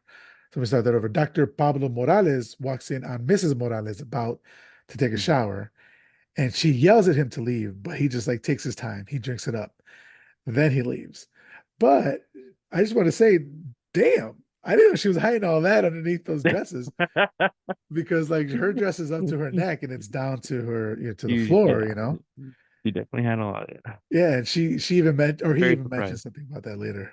But yeah, so he then puts the music on. Meche makes a drink for Senora Morales. Do you remember what this drink was? Do you remember the So, ingredients? is it eggnog? Like, I have no idea. I've never had eggnog, but like, Yeah, I I thought it don't fuck was. with eggnog either, but I think it was two raw eggs. I'm assuming it's sugar and milk, yeah, two. and Well, then I think a little bit of alcohol, right? yeah, two eggs, sugar. I said cream, but yeah, I think it was milk Or cream. Yeah, yeah, and, yeah. and tequila. Or no, it wasn't Hmm. tequila because it's her solo bottle, which they never told us what it was, but maybe brandy. I don't know. Hmm. Um, and she even offers Senor Morales a drink of the bottle, which he accepts. He's throughout this whole movie, he says he's not a drunk and he doesn't But he drink is a lot, he is drinking though, but every opportunity he takes a drink. and I will say he takes every shot like a champ. Like he no reaction or nothing. He just drinks, and I'm just like, okay, like you're Yeah, not gonna like do a little no chaser, no nothing. yeah. So she noticed, or sorry. So then he takes the drink to his wife. The Senora Morales notices him watching some sort of exotic dancer, which is on a TV, Mhm. and kind of shames him for it. This really felt like Sábado Gigante, like the 1960 version of Sábado Gigante with like a lady Yeah. sexily clad Mm. on the It TV screen. it also, I'm not gonna lie, it kind of felt like he was kind of antagonizing her after like what just happened in the restroom. And then he does this, and then she was like, "What are you watching?" He has like that big ass fucking smirk. I was Yeah, just like, "Oh my god, this fool!" Like, oh my god. bet I bet he was like trying. I don't know if he was trying to set the mood for her or something like that. I don't know, but she shames him for it. She even says that she knows of a book that he has on his desk of naked women. Now this is weird. This is 1960, Yeah, this is the and part that I was just like, "Oh, yeah, basically he says it's a book from Africa.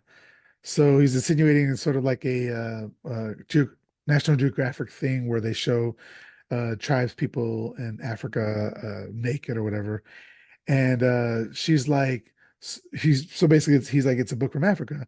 And she's like, so what? You could be black and have shame as well. And yeah, so don't think she was being racist or anything like that. It's just weird to have black people talked about in that manner. yeah." It's just weird. And that's the only time they ever show up in the rest of the film too. Like, it's just that one comment. You're just like, "What? Okay." Like, Yeah. it's a little off-putting, but I think there's another reference to it later on. I don't recall. I remember taking a note about it, but again, it's kind of very dismissive and all that mm, because that's what it is. She's being dismissive. mhm, So she's at her altar. She's got like an ofrenda sort of thing, I guess. And he starts coming on to her, smiling, like you were saying. He was getting riled up, and he says that she looks good in her clothes and out of them. And then he also compares her to the women in his book. And he tries to touch her, but she tells him no, very clearly says no. mhm, Then he like, so they're sitting on the bed, then he lays her down, and again she says no. So this is the part I did not like. mhm. Like she's very, I know you've been married for 15 years, but no is no no matter what. Yeah, exactly. So it's just really weird. But he's kissing her, and then eventually she like relents, and then she's like, okay, fine, but like wait, go wash your hands and put alcohol. And that's the final straw for him, and he gets up and Mm, leaves. So there's so much to say here, right? Like, obviously, this is wrong. This is 1960s, this is a different time, but even then it was still wrong. But it's like the way it's portrayed here, she is almost portrayed as the bad person for not giving For her not like, husband sex. hmm You know, it just felt really, really bad and really weird. yeah, and again, it's like it's probably time of like a product of its time. But yeah, like I didn't like that either. Yeah, Where it's like, dude, said no. Like I understand 15 years or I don't know how long they haven't had sex or anything, but it's like in the end, you still gotta respect her decision, dude. Like, come on. yeah. So yeah. So, but I wonder if she knew that he was gonna like, Oh, gonna like get her mad. Oh, yeah, get him mad enough to like not do anything. yeah, Hmm. yeah. Could be that So, too. yeah. Actually, I didn't even think about that. So later she tries to, it's just like literally like smash cut. Next scene, she's trying to poison his dog. I'm sorry, his pet bird. But Meche was just spying on her and she like stops her before she can do it. And Mrs. Morales basically fires for it. And she's like, that's fine. I only stayed for Senora Morales. And Mrs. Morales or Senora Morales like slaps her and tells her to get out and not say anything to Senor Morales. And this is, if I am recalling correctly, the last we see of Meche, which is sad because I really, really liked her as a character and Mhm. as the actress. I just liked that relationship that they had. But I think for as far as storytelling purposes go, they needed Meche out of the house Yeah, because of definitely. what Because happens later. yeah, definitely. Because if not, it would have been another obstacle that I think would have been too hard Too hard. Yeah. to like get around. You know what I mean? And the movie, it's pretty short. I think it's like an hour 20, Mhm. hour 25. So it's 85 minutes. So I think that would have added some more At runtime. least another like 15 minutes. Yeah. Yeah, Because he's got to sneak around the house, hide the body, all that sort yeah, of shit. yeah. Which could honestly lead to like more comedic moments, because that's honestly what this film does. Like it gives you some funny moments during like a kind of serious situation. Yeah. So Yeah. it definitely could have done that too. But Yeah. So later, Dr. Morales visits Senorita Castro, the woman from the camera shop, at her home. He meets and plays with her two kids, Rogelio and Nina. Senorita Castro appears with the camera that she bought for him with her discount. And we find out that she's a widow here, and and that's basically all that comes about. And while I was watching this again, I was like, well, that's weird. That was just like a kind of side quest, but it does mm, come back later a little bit as far as the the camera, right? motivations. Yeah, Oh, well, yeah, the yeah, camera and motivations as to why arguing and stuff like that. So, yeah, yeah. uh, I will say I did think it was kind of weird that like this lady completely invited this guy to her home. Like I don't know. And to me, it's just like you invited this dude to your house, but you have two kids, you're by yourself. Like what? yeah, You she don't had know that this guy. maid. I think probably with if she didn't have the maid that answered the door, maybe she wouldn't have. But yeah, Mm, that's true. really just really weird. Mm, Um, and like he's an older dude. I think he was almost 60 when this movie came, mm-hmm. and she's like, I don't know, mid-30s or something like that. So you kind of get like, oh, he's just a safe old man. Like, no, Mm-hmm. never trust anybody. Oh, never. Yeah. So next we see him arriving at home with the camera. He's kind of happy. He's snapping a couple of test pictures. Um,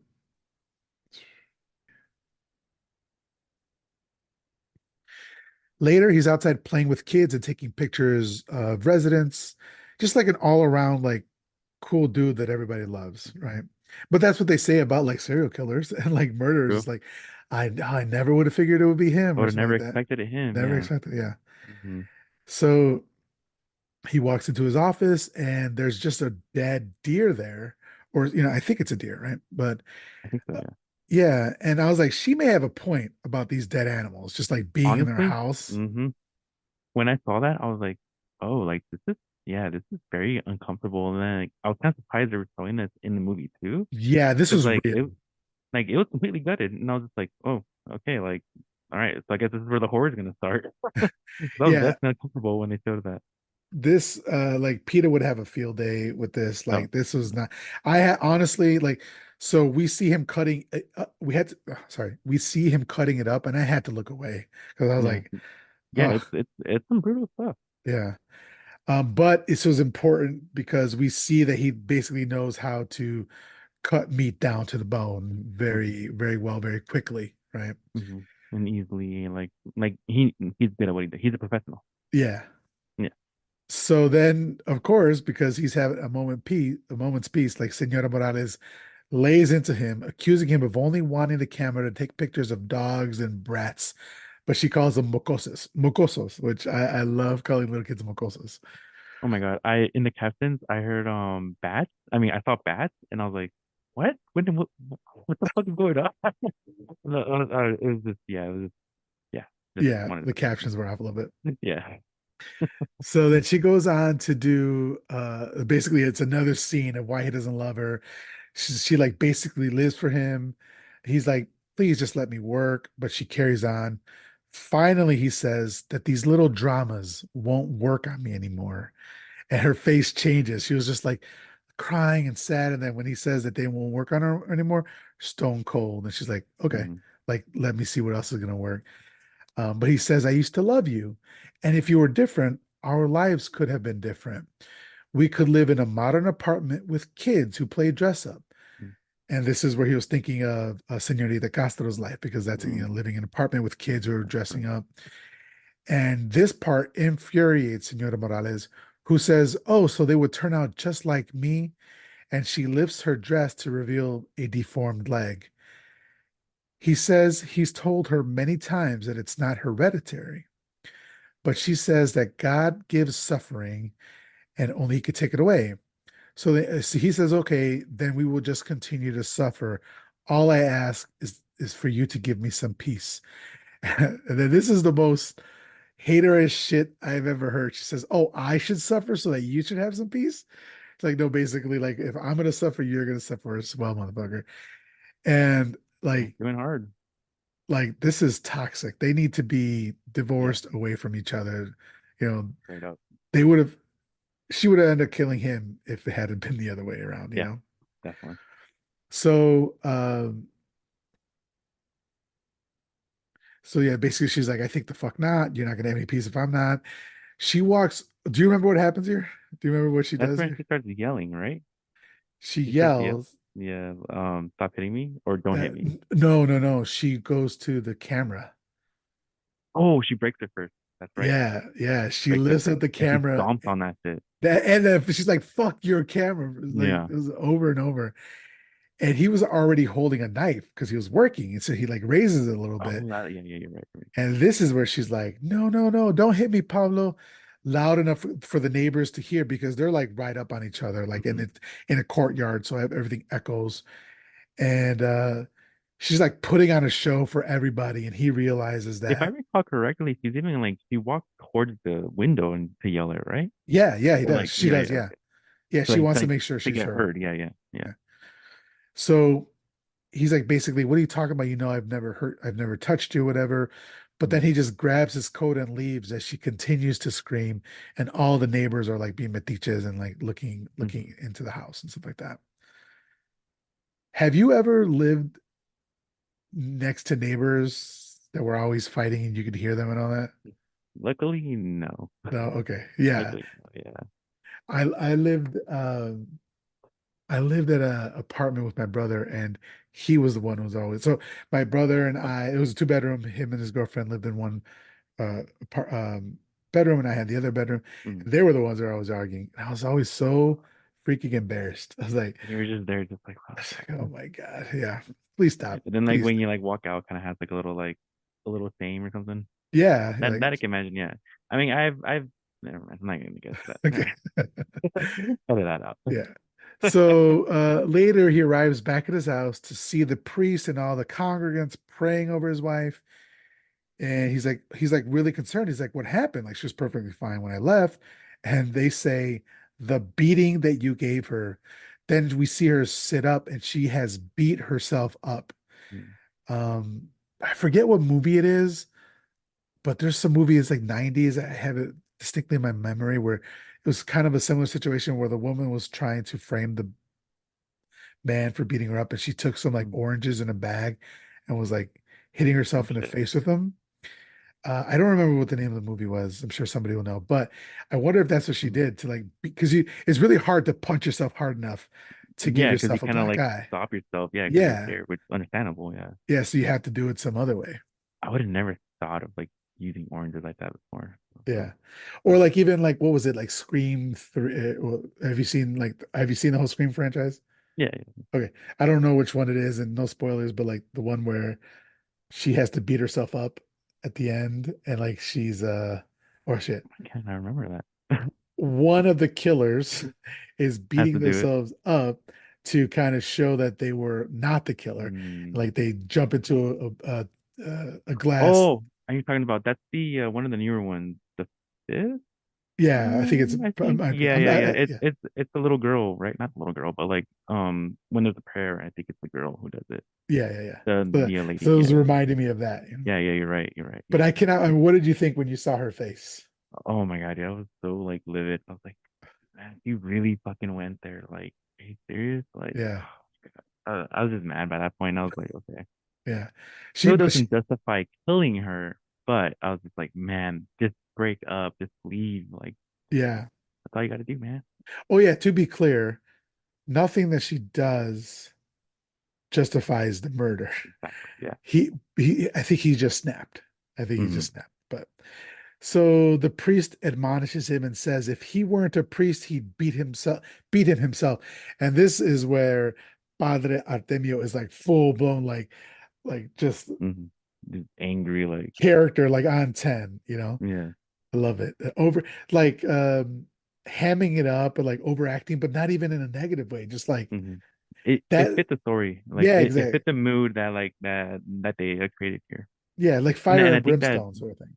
exactly that definitely adds like the whole like black comedy aspect of it. Because like again, it's a serious situation, but like they kind of added a little bit of like that like humor aspect to it, and you're just kind of like okay, Yeah. like I don't know if I should laugh, if I should be serious, but like yeah. So he says, your punishment will come from on high. Just then, his brother-in-law hits him in the back of the head with the butt of his gun from on high, which is funny.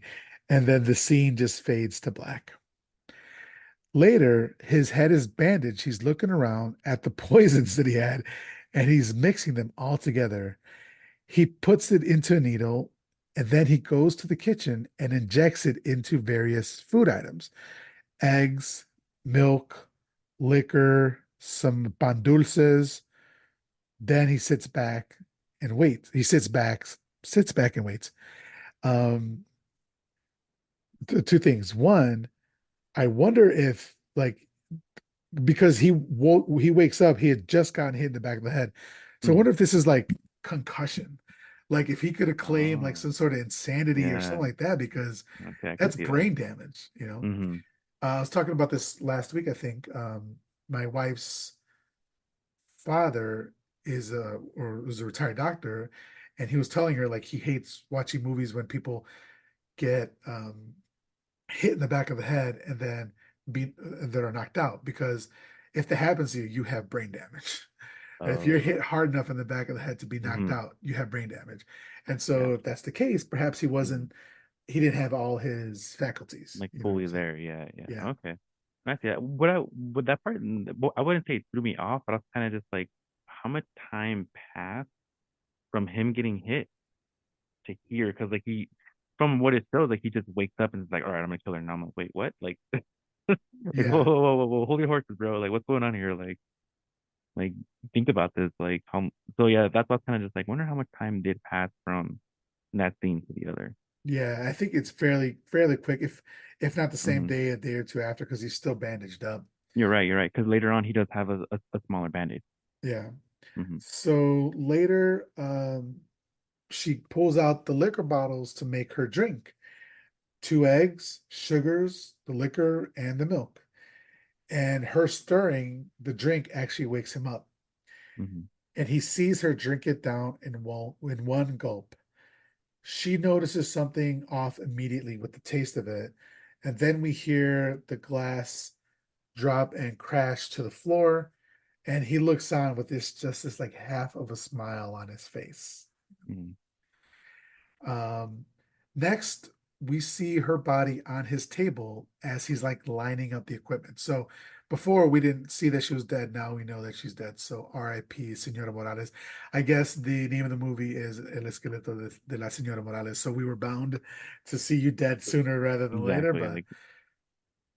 But Like I'm again, surprised this that is it lasted this long, honestly. Because it's like, but I think by this point it's halfway through the film, right? yeah, I think we're Already? Yeah. yeah, I think we're more than halfway, probably two Hmm. thirds of the way through the movie. But um, like we said before, she didn't deserve to die. I think they were in a toxic relationship. He has some mental health or not mental health, like brain damage. So like he's dealing with that sort of thing. But it is a dark comedy here, so that's what we're here Yeah. for. So Hmm. um, he pulls out his hacksaw, his knife, etc., all his instruments, his tools, and then he disrobes her, and he grabs and sharpens a knife, and now to get to work.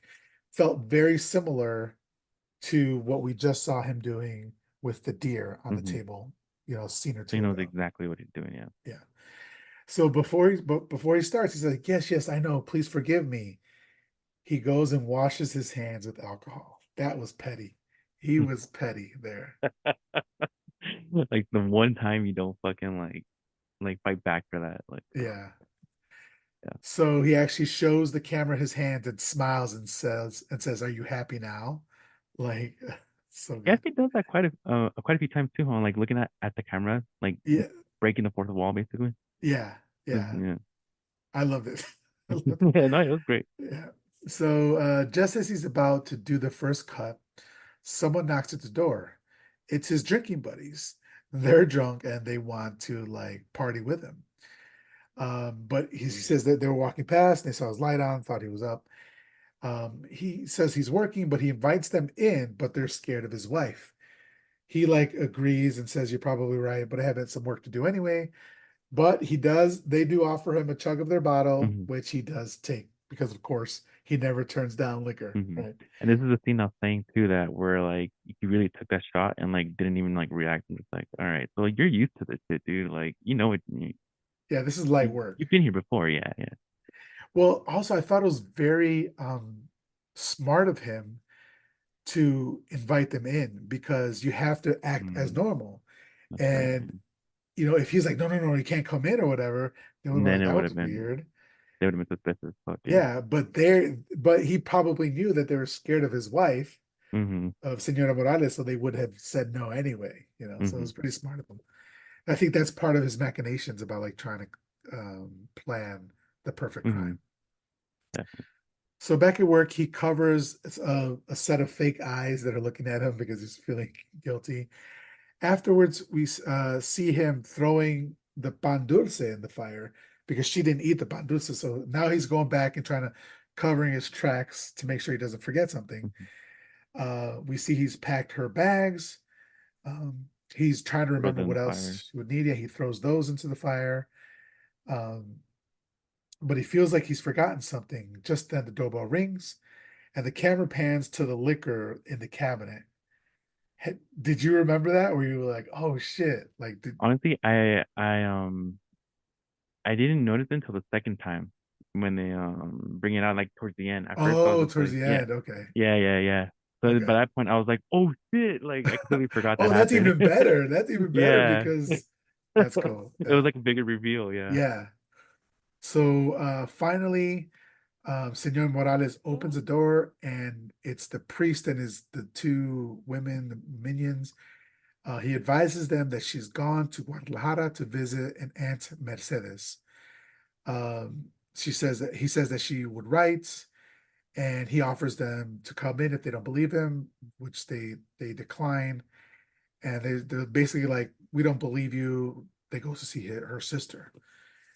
Back inside, like you said, we do see that he's burning her suitcases. Mm, He throws more, I believe it might be lye into the bathtub that's like basically dissolving her skin from the bones, yeah. which is, that's so scary that somebody has like The everything they knowledge to do need that. and the knowledge to make your Hmm. body completely disappear. Actually, Like, and then talking about that, and that goes back to the whole black comedy aspect because right when the priest is like ringing the doors, he's doing that thing where he's like ringing it with the actual bell, but then he'll go like to the right side and like ring the doorbell, and he's going back and forth like this happens like a good like 20, 30 seconds. He's just going back and forth, and you're just like kind of funny because it's like slapstick, you know. Yeah, But again, it's a situation where like he's trying to hide his wife's body and stuff. So yeah. it's just that like that weird like it's funny, but I know it shouldn't be funny. And the two women were like following him from side to Yeah, side while exactly. And he's they're in just there. going Yeah, back and forth. It was a very slapstick moment too, and I was just like, okay, like yeah. all right. So then we see the fertilizer sign again.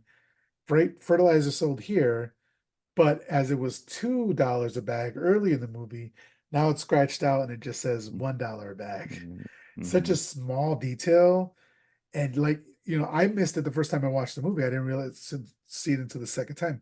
If you blink, you miss it, but it's so fucking good because he's used the meat, like the of her body, turned it up into fertilizer and is selling it to people.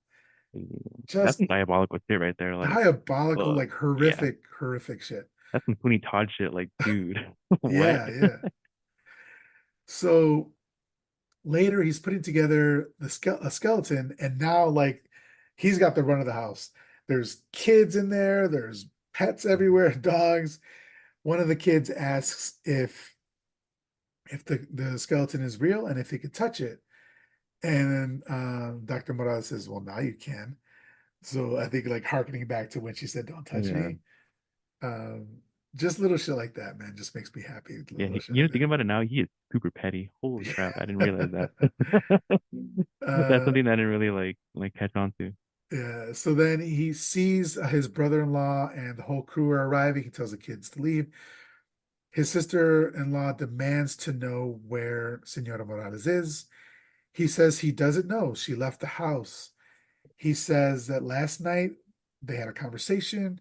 She was calm and reasonable, but the whole time he's saying this, he's like playing with the skeleton, like just like Yeah, rubbing in their face that they don't realize what's happening yet.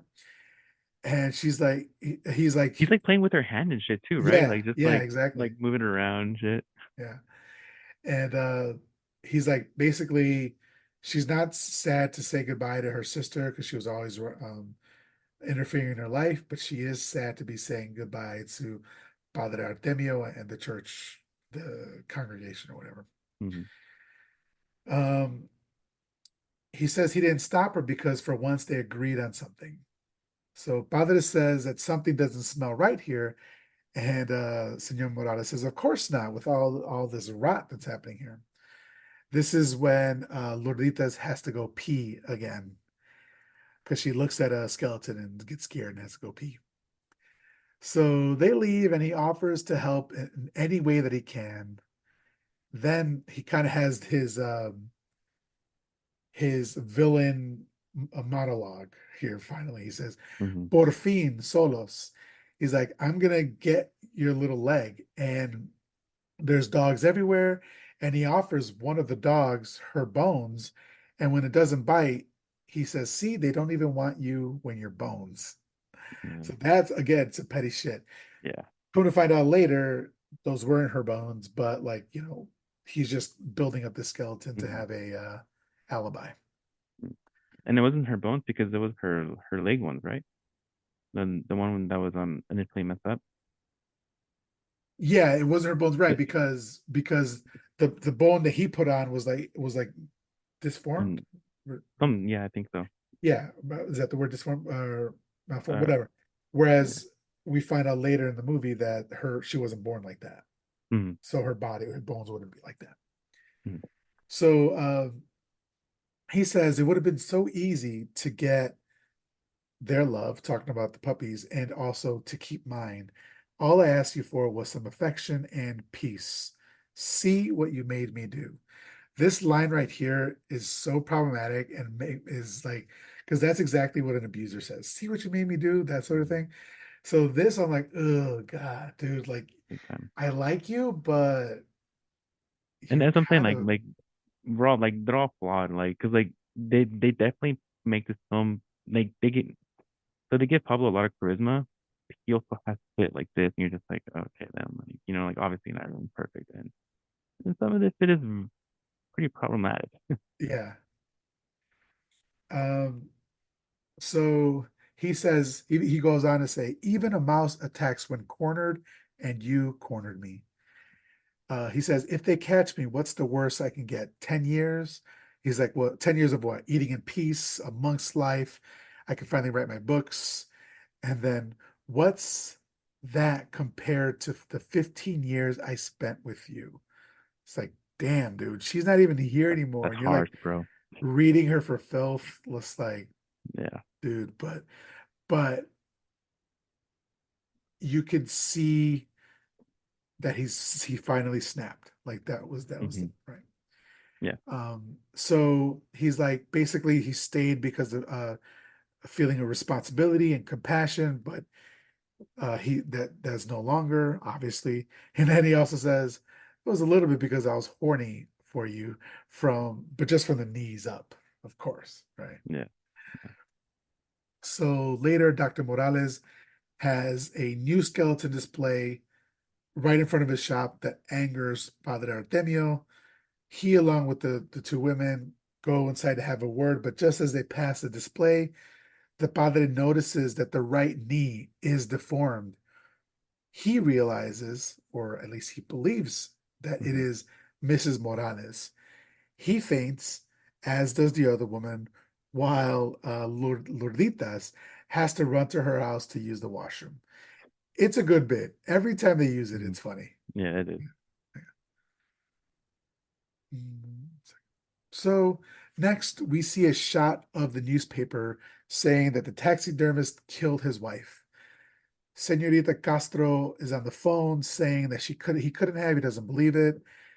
One of his drinking buddies has called her saying, he told me to tell you not to visit him because that could make matters worse, but he's hopeful that he'll be freed.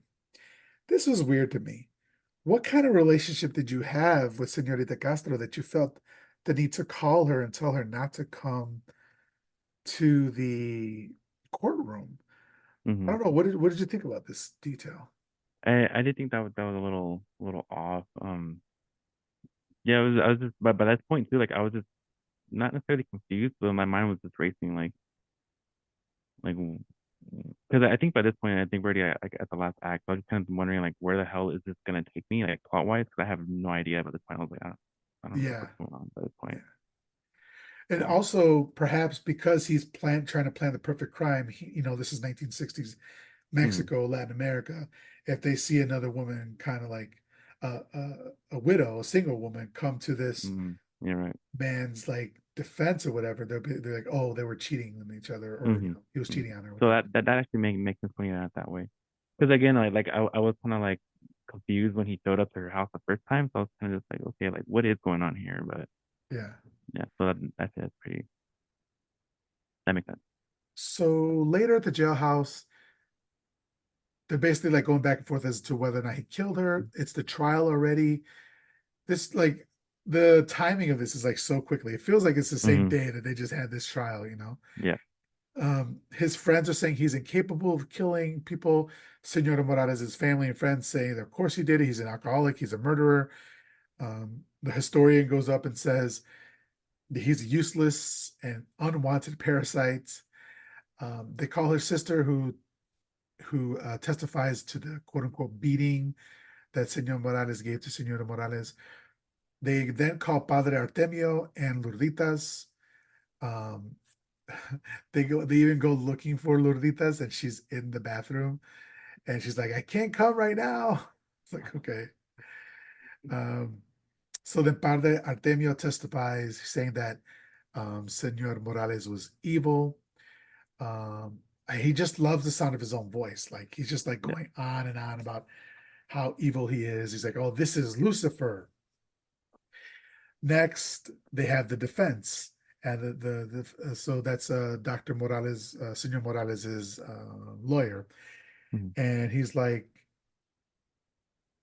"Did you love the woman?" And the padre is like, "Yeah, of course, in a way that I love all my congregants. She was a beautiful soul, blah blah blah." And he asks, "Did she ever provoke her husband?"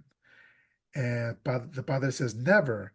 She's such a pious woman. Like she only left the house to go to church." Hmm. And they ask if so then that's the end of that. So then they ask if um, Senor Morales wishes to testify in his own defense.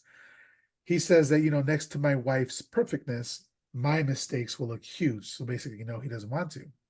Mhm. But he does go on to say that he has no motive. The house is under his name. He also says that she gave him no reason for revenge. Like there wasn't, like we were saying earlier, like she didn't cheat on him, as the Mhm. padre said, she would never do that. So there was no reason for him to kill her. Um, so now the padre did say at one point that she wanted to be a nun and was envious of their pious ways. He says, why don't they think that maybe that she's on her way to faraway lands to redeem black women and do good deeds. So this was where it Oh, came back. that's where, yeah. Yeah. Which just weird, just really weird. Mhm. So he's like, maybe I made her unhappy, but sorry, one second. Okay. He said, excuse me. I said, maybe I made her unhappy, but I would never kill her. Who could kill a saint? The padre is excused from the stand at this point. So Lourdes finally comes from the bathroom. Then we see the skeleton in the courtroom. There's two doctors, Dr. Guevedo and Dr. Quinones, are there to testify to their findings. So it gets a little convoluted here. So you might, people see the movie may have to see it twice. I know I had to rewind it. But It was definitely basically, it was really quick. yeah, Like, yeah. yeah. So basically, they say, a lot of medical jargon, a lot of like proper names, all that sort of stuff. I didn't write any of that. I I think they just were said, saying like the jaws from like they're basically saying that like this isn't one whole skeleton, like the jaws from a teenager, the hip is like different or something like that. yeah, yeah, Yeah. exactly. And they're from Mm-hmm. different bodies, and that Mm-hmm. the malformed knee was not hers, as her ailments was acquired later in life, not at birth, and it was not genetic, as Dr. Morales said early in the movie to her. Mm-hmm. So the courtroom erupts, and his friends say, this needs to be celebrated.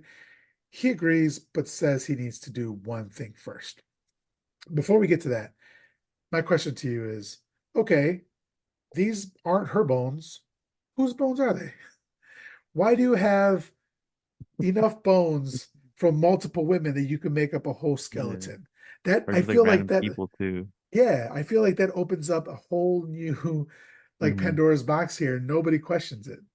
You're right. Because honestly, I didn't even question it. I just figured like it was just for his work, but kind of right. Yeah, I didn't So think about that. yeah. So at this point, how are you feeling? Like, um, once you understood what was happening, that he was going to get off? How do you feel Yeah, about it? Because when I saw that, I was like, man, like this fool fucking did it. Like, because again, like that was the whole point of the movie was like to show the perfect crime, quote unquote. So I was just like, wow, like they actually did it, and I was kind of surprised that he was able to get away with it. yeah. Hmm. So then we get a smash cut to Senor Morales at the church with Padre Artemio. He basically wants to confess to it, but the Padre is he's like, get the fuck out of here. He's Yeah, livid. Do you remember what happens in this scene? Do you want to say? he confesses, right? Like he straight up confesses, like I killed her, and they can't trial, like they can't put me on trial twice, right, for the same murder. Yeah, Is exactly. it? Yeah. I was Yeah. like, dude, you did not have to do that. Like, like, damn, dude, like just give it to yourself and leave. And he's like, basically, they can't, try me for the same crime twice. Hmm. Plus, he's like, well, I'm going to call the police. He's like, your confession is sacred and secret. He's like, I just want to tell you because I thought you should pray for my soul because I'm not sorry. And then Padre Artemio is like, just like, get out of here, Satan. Hmm. And Dr. Morales or Senor Morales is like, basically, yeah, of course, no problem. Yeah. So he's like, thank you for listening so patiently. The Padre says, don't think this will go unpunished. Sooner or later, God will get you. And as soon as I heard that, I was like, oh man, this is like the Hays Code sort of thing in Yeah. America where like a bad guy can't get away with shit. I was like, damn, like I kind of wanted him to get away with He it, but almost also, did, yeah. Yeah. you know, Yeah. but So I mean, later, in the end, you got to keep in mind this is 60s Mexico, so yeah. So later, he's drinking with his friends and they're all toasting him. They're drunk. From outside, or if you look at the door from this angle, we see all his friends, but basically the window to the door, everybody's just lined up looking in. I thought that was So, pretty funny frame. yeah. So they take the shot. Then he notices people and he offers for them to come inside. It's the three churchgoers, including Lorditas, and then that historian dude. So the historian starts talking, but he's interrupted, and the old woman says basically they're there to congratulate him on his freedom and to ask forgiveness, which I thought honestly was big of them. I'm Hmm. sure they kind of wanted to be able to gossip a little bit, right? So that Yeah, was a little bit of it. But they did apologize, which I'll give him that. Yeah, for all they know, they should be apologizing, right? exactly. Yeah. So Lorditas apologizes and says, it was the leg. It looked just like hers. And when she does that, she lifts up her own skirt. And all the drunk ass dudes just like lean into the camera Yeah. to look at her leg. Fuck, I was dying. And again, it goes back to the whole leg shoe imagery, and I thought it was hilarious too. Yeah, yeah, exactly. Yeah. And she has to like pull her skirt back down because they're all like leering. So then Senor Morales is like, yeah, no problem. He offers to bring them brindis. He's basically a tequila to cheers for them, but Lourdita says that she can't drink tequila or beer. It makes her, and then she remembers, oh, she runs to the kitchen to get the poisoned liquor. What were you thinking when you saw the liquor? At that point, I was just like, I, I didn't think he was actually gonna drink it. So I was just like, man, this guy's just gonna like kill half the party here. But all right, let's see what happens. Yeah, Like I'm not gonna lie, like, I was just kind of just going with the flow because I was just so like, okay, this is happening. I remember the Like, first time I saw it, I was like, oh man, please don't like for Senor I didn't Morales. think he was gonna drink it. You know what I mean? Yeah, exactly, exactly. I thought he was gonna Yeah, see it, but yeah, and be like, no, I'm good. Like that's you guys. hand it to one of his friends or something. Oh, that'd be really Yeah. bad. So they pour it into five glasses.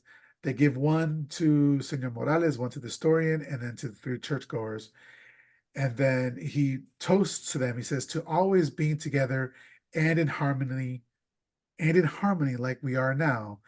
He chugs it, then his eyes go wide, and then Lourditas crosses her legs, and some liquor falls on the carpet.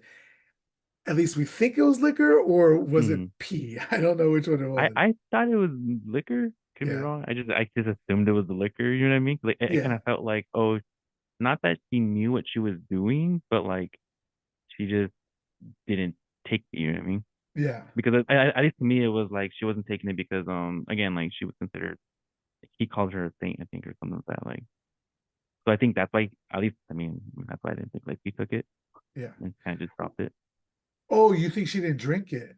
Yeah, I was, but Because I'm pretty sure she did at the end because I think there's like what five yeah, caskets at five the caskets. end. Yeah, so Yeah, I think right. she did drink it. Yeah. So we Because smash like, cut.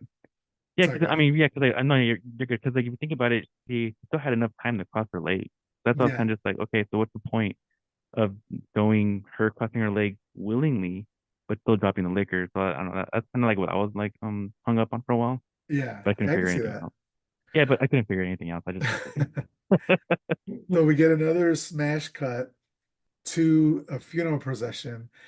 Padre Artemio leads it, and there's five coffins, one after the other, being carried by pallbearers. The last one is Senor Morales is being held up by his drinking buddies. And then as it passes, the camera flips upside down, and then just the words fiend. Hmm. And yeah, that's it. That's the end of El Esqueleto de la Señora Morales. So we're gonna go into rating the movie and what you thought about it in a second. I just wanted to know the ending. Hmm. What did you think of the ending? I just thought that was a very cool camera movement, like the way how like they do the whole like panning where it goes from like normal and then kind of flips it upside down. I thought that was a Yeah, really cool, a really cool moment. And that's pretty much all I really got from that. I was just yeah, really admiring the camera work more than anything. yeah, Yeah. yeah. Yeah. I'm thinking about like the deaths of all five of them dying and Hmm. how shocking it is. but also how dark it is, but also how comedic it is, right? Yeah, exactly. Like it just, I think the tone of the movie was so spot on the whole time. Hmm. Perfect balance between horror and comedy. You know, there's like I think if you listen to Podmortem, one of my favorite horror podcasts, Hmm. JP on there says that there's very important distinction between horror comedy and comedy horror films, right? You know, where Hmm. which one leans into it more, right? And I Hmm. think, you know, comedy horror is fine and all that, but like I like horror comedy more, or at Hmm. least when it's more balanced. I just find that, and in this movie, I think it was perfectly balanced the whole time. The tone was Definitely, yeah. great. Yeah. Yeah. So then let's get, what did you think of the whole movie? And then that could lead into your ratings, and we do rate out of Mm. five upside down crosses. So I would give this a, do you do 0.5 Yeah, you or can is do it point just five, solid point numbers? two Okay, fives, yeah, whatever you want. because like I would call it like a 3.5 out of 5. 3.5 out of Yeah, 5. Okay. 3.5 out of 5. Yeah, Yeah. definitely. It definitely deserves, like it is a very solid film. Like you said, it really hones in on its horror, it really hones in on its comedy. It kind of like again, it kept me guessing like up until the very end. Just some very great camera work and stuff in there too. Like it's a very, very solid film. Yeah. So for me, I love the movie, and it Hmm. has its faults, like we said, you know, just some weird 1960s stuff. But Hmm. honestly, it's not as racist as other 60s movies have been, Yes, and it's not as definitely. problematic as other 60s movies have been, and even like 2010s even movies are now, you know. But Hmm. still, for me, I love it so much, and I think Hmm. it's so charming. The Definitely. acting by Arturo de Cordova and Amparo Riveles as Senor and Senora Morales, just I think it really carried the movie for me. The relationship that he had with Meche, uh, just you know the connection with Luis Munoz and how it was like shot, like how beautiful it looks, like just everything is just like hitting Hmm. everything for me. And for me, I think this is a perfect film. Nice. I'm at five upside down Fuck yeah. crosses. Fuck yeah. I have been at like from the moment I set eyes in this movie, I was like, Mm. this is one of my favorite movies ever. I love it. Nice. And Nice. I don't know if it's just because like I didn't have a lot of exposure to a lot of like Mexican movies and Mexican horror Hmm. movies and all that sort of stuff. And I found it, and then it led me on the path to so many other Perfect. movies. So yeah, so five upside down crosses for me. Mm. So what we do now is I do ask you for a movie in a similar vein to this one. It could literally be anything, just another movie you think would do as a great bill, like a double bill, if you were going to do Mm. back-to-back movies for this. Um, so yeah, if you don't have, if you have to think of it, I have my movie Mm. already ready, or if you already know which movie you want. Yeah, luckily I caught that like just in time before we uh, got on the call. Okay. So I actually have two, if that's okay. Yeah, yeah. So one of them is a Bunyan poem, which is the one that I mentioned earlier, which is The Exterminating Angel. I think it's a very like that would fit perfectly in the vein of like where it's very like anti-organized religion and stuff, and you read but it still has its horror trope. And again, it's a classic Mexican horror film, so it's just it fits really nicely in that way. There's another one that it is a Spanish film that just came out this year actually called The Coffee Oh, Table. Have you heard about it? I've heard about it. I think it was at Fantastic Fest in Austin, Yeah, but I didn't get a chance to watch it. Is yeah. that where It like it she's stuck in a car? No, no, no no, no. no no. So this one is it just dropped like about a month ago. So like I think it was in April or May of this year. Okay. But yeah, so it's essentially I don't want to give anything away, but all I'm gonna say is that what um what this film does with its like black humor in a very serious situation about murder, the coffee table does as well. And that's all I'm gonna say because like I don't want to give anything away with the coffee table. So Okay. if you I like love that. yes, like if you like the comedy aspect during something very like serious, you kind of just like and like and it's nice in the coffee table because it's like a little moment of like breath air. You're just like, "Oh, okay, like I needed to release that like anxious like breath that I held in for the longest time. Yeah. So I would definitely go with the coffee table as well. You know, it reminds me, like you said, Evil Dead, you know, like Evil Dead, there's a lot of comedy in that as well. I mean, Exactly. Yeah. definitely straight up horror film, but like there's some Hmm. comedy in it as well. Okay. Yeah. I love that. I definitely want to check out the coffee table. Hmm. So for me, I'm gonna say Veneno para las Hadas. which is Oh, Poison for okay. the Fairies from Hmm. 1986. Hmm. Yeah, that was around the That's a same time great that I one. found this one. I've already like on another movie I suggested Mercario, Nice. which was came out. Did this come out 1960? I I think it was the also same year, I came out think. in 1960 or 1961. Mercario. Yeah, it was the same year because I have a whole article on that one too. Oh, fucking And that's so actually beautiful. that's another one of those films too where like it really shows where it has like religion as a very like foreboding like entity where it's just like it's there in the background. But if you're not really paying attention, like you can easily skip it, but it's there and it's showing you like just how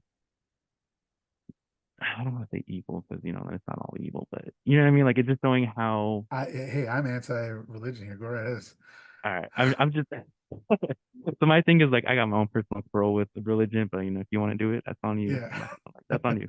My view is like it's pretty fucking evil. You know what I mean? So Yeah, like yeah. and that's exactly like what you get in shots in Macario as well, where like you see like a very um like the cross in the background, and it's pretty fucking scary the way how they frame it and shit. So yeah, that one like Yeah, and just speaking of another movie that was just beautifully shot, like the scene with the cave with all the candles and all that sort of stuff, yes. just Oh my absolutely God. amazing. So good. Dude, I just found out that I live like close by the Orange County and there's a new I'm here in sorry, Orange County in California. And there's this new bar that I haven't gone to yet, but I was walking by and there's like little hallway and the whole hallway is just that scene. And I'm just like, what the fuck? Like I have Oh to go check this out. shit. Yeah. That I is was busy that awesome. day, so I was like rushing, but I saw it and I was like, oh my God, like this looks so fucking cool. Like it's Yeah. such a beautiful like that scene is just so powerful and so beautiful, and it's just oh man, I love that film so much. When you go, please send me a picture. I'd love to see it. I That sounds definitely great. will. I definitely will. Oh, so all right. So Mikey, I want to thank you so much. You've been a great guest. If you could please let everybody know once again how they could follow you, how they could support you, all that sort of stuff. Yeah, yeah, of course. So I will be at Mikey Peralta Jr. at pretty much any social. Which again, TikTok is my main one. It's also on Instagram and Twitter. And I do have a link tree where I have like all my writing portfolio and everything else I do. Awesome. Well, thank you so much. I really appreciate you. Yeah, I was really happy to be here. Thank you. Yeah, this was really fun. I'd love to have you back on. I mean, Yeah. I No, of just course, I gladly. love having somebody else that like it's Like just the speak over work you're the stuff. doing is so important, man. Like it's keep Thank you, doing man. I it. It's so really, great. really appreciate that. So And also a shout out to We Get Order. Get oh Order yeah, because they are really cool people. I did Mercadio for Wiki Like Nice. I went on and we did that episode and they had never heard of it. So I was like, I Oh man, love introducing people to that movie. It's so fucking that is good. amazing. Is this such a good fucking movie? Like, oh man, I love that one so much. Yeah. Well, thank you everybody for listening and we will talk to you next week.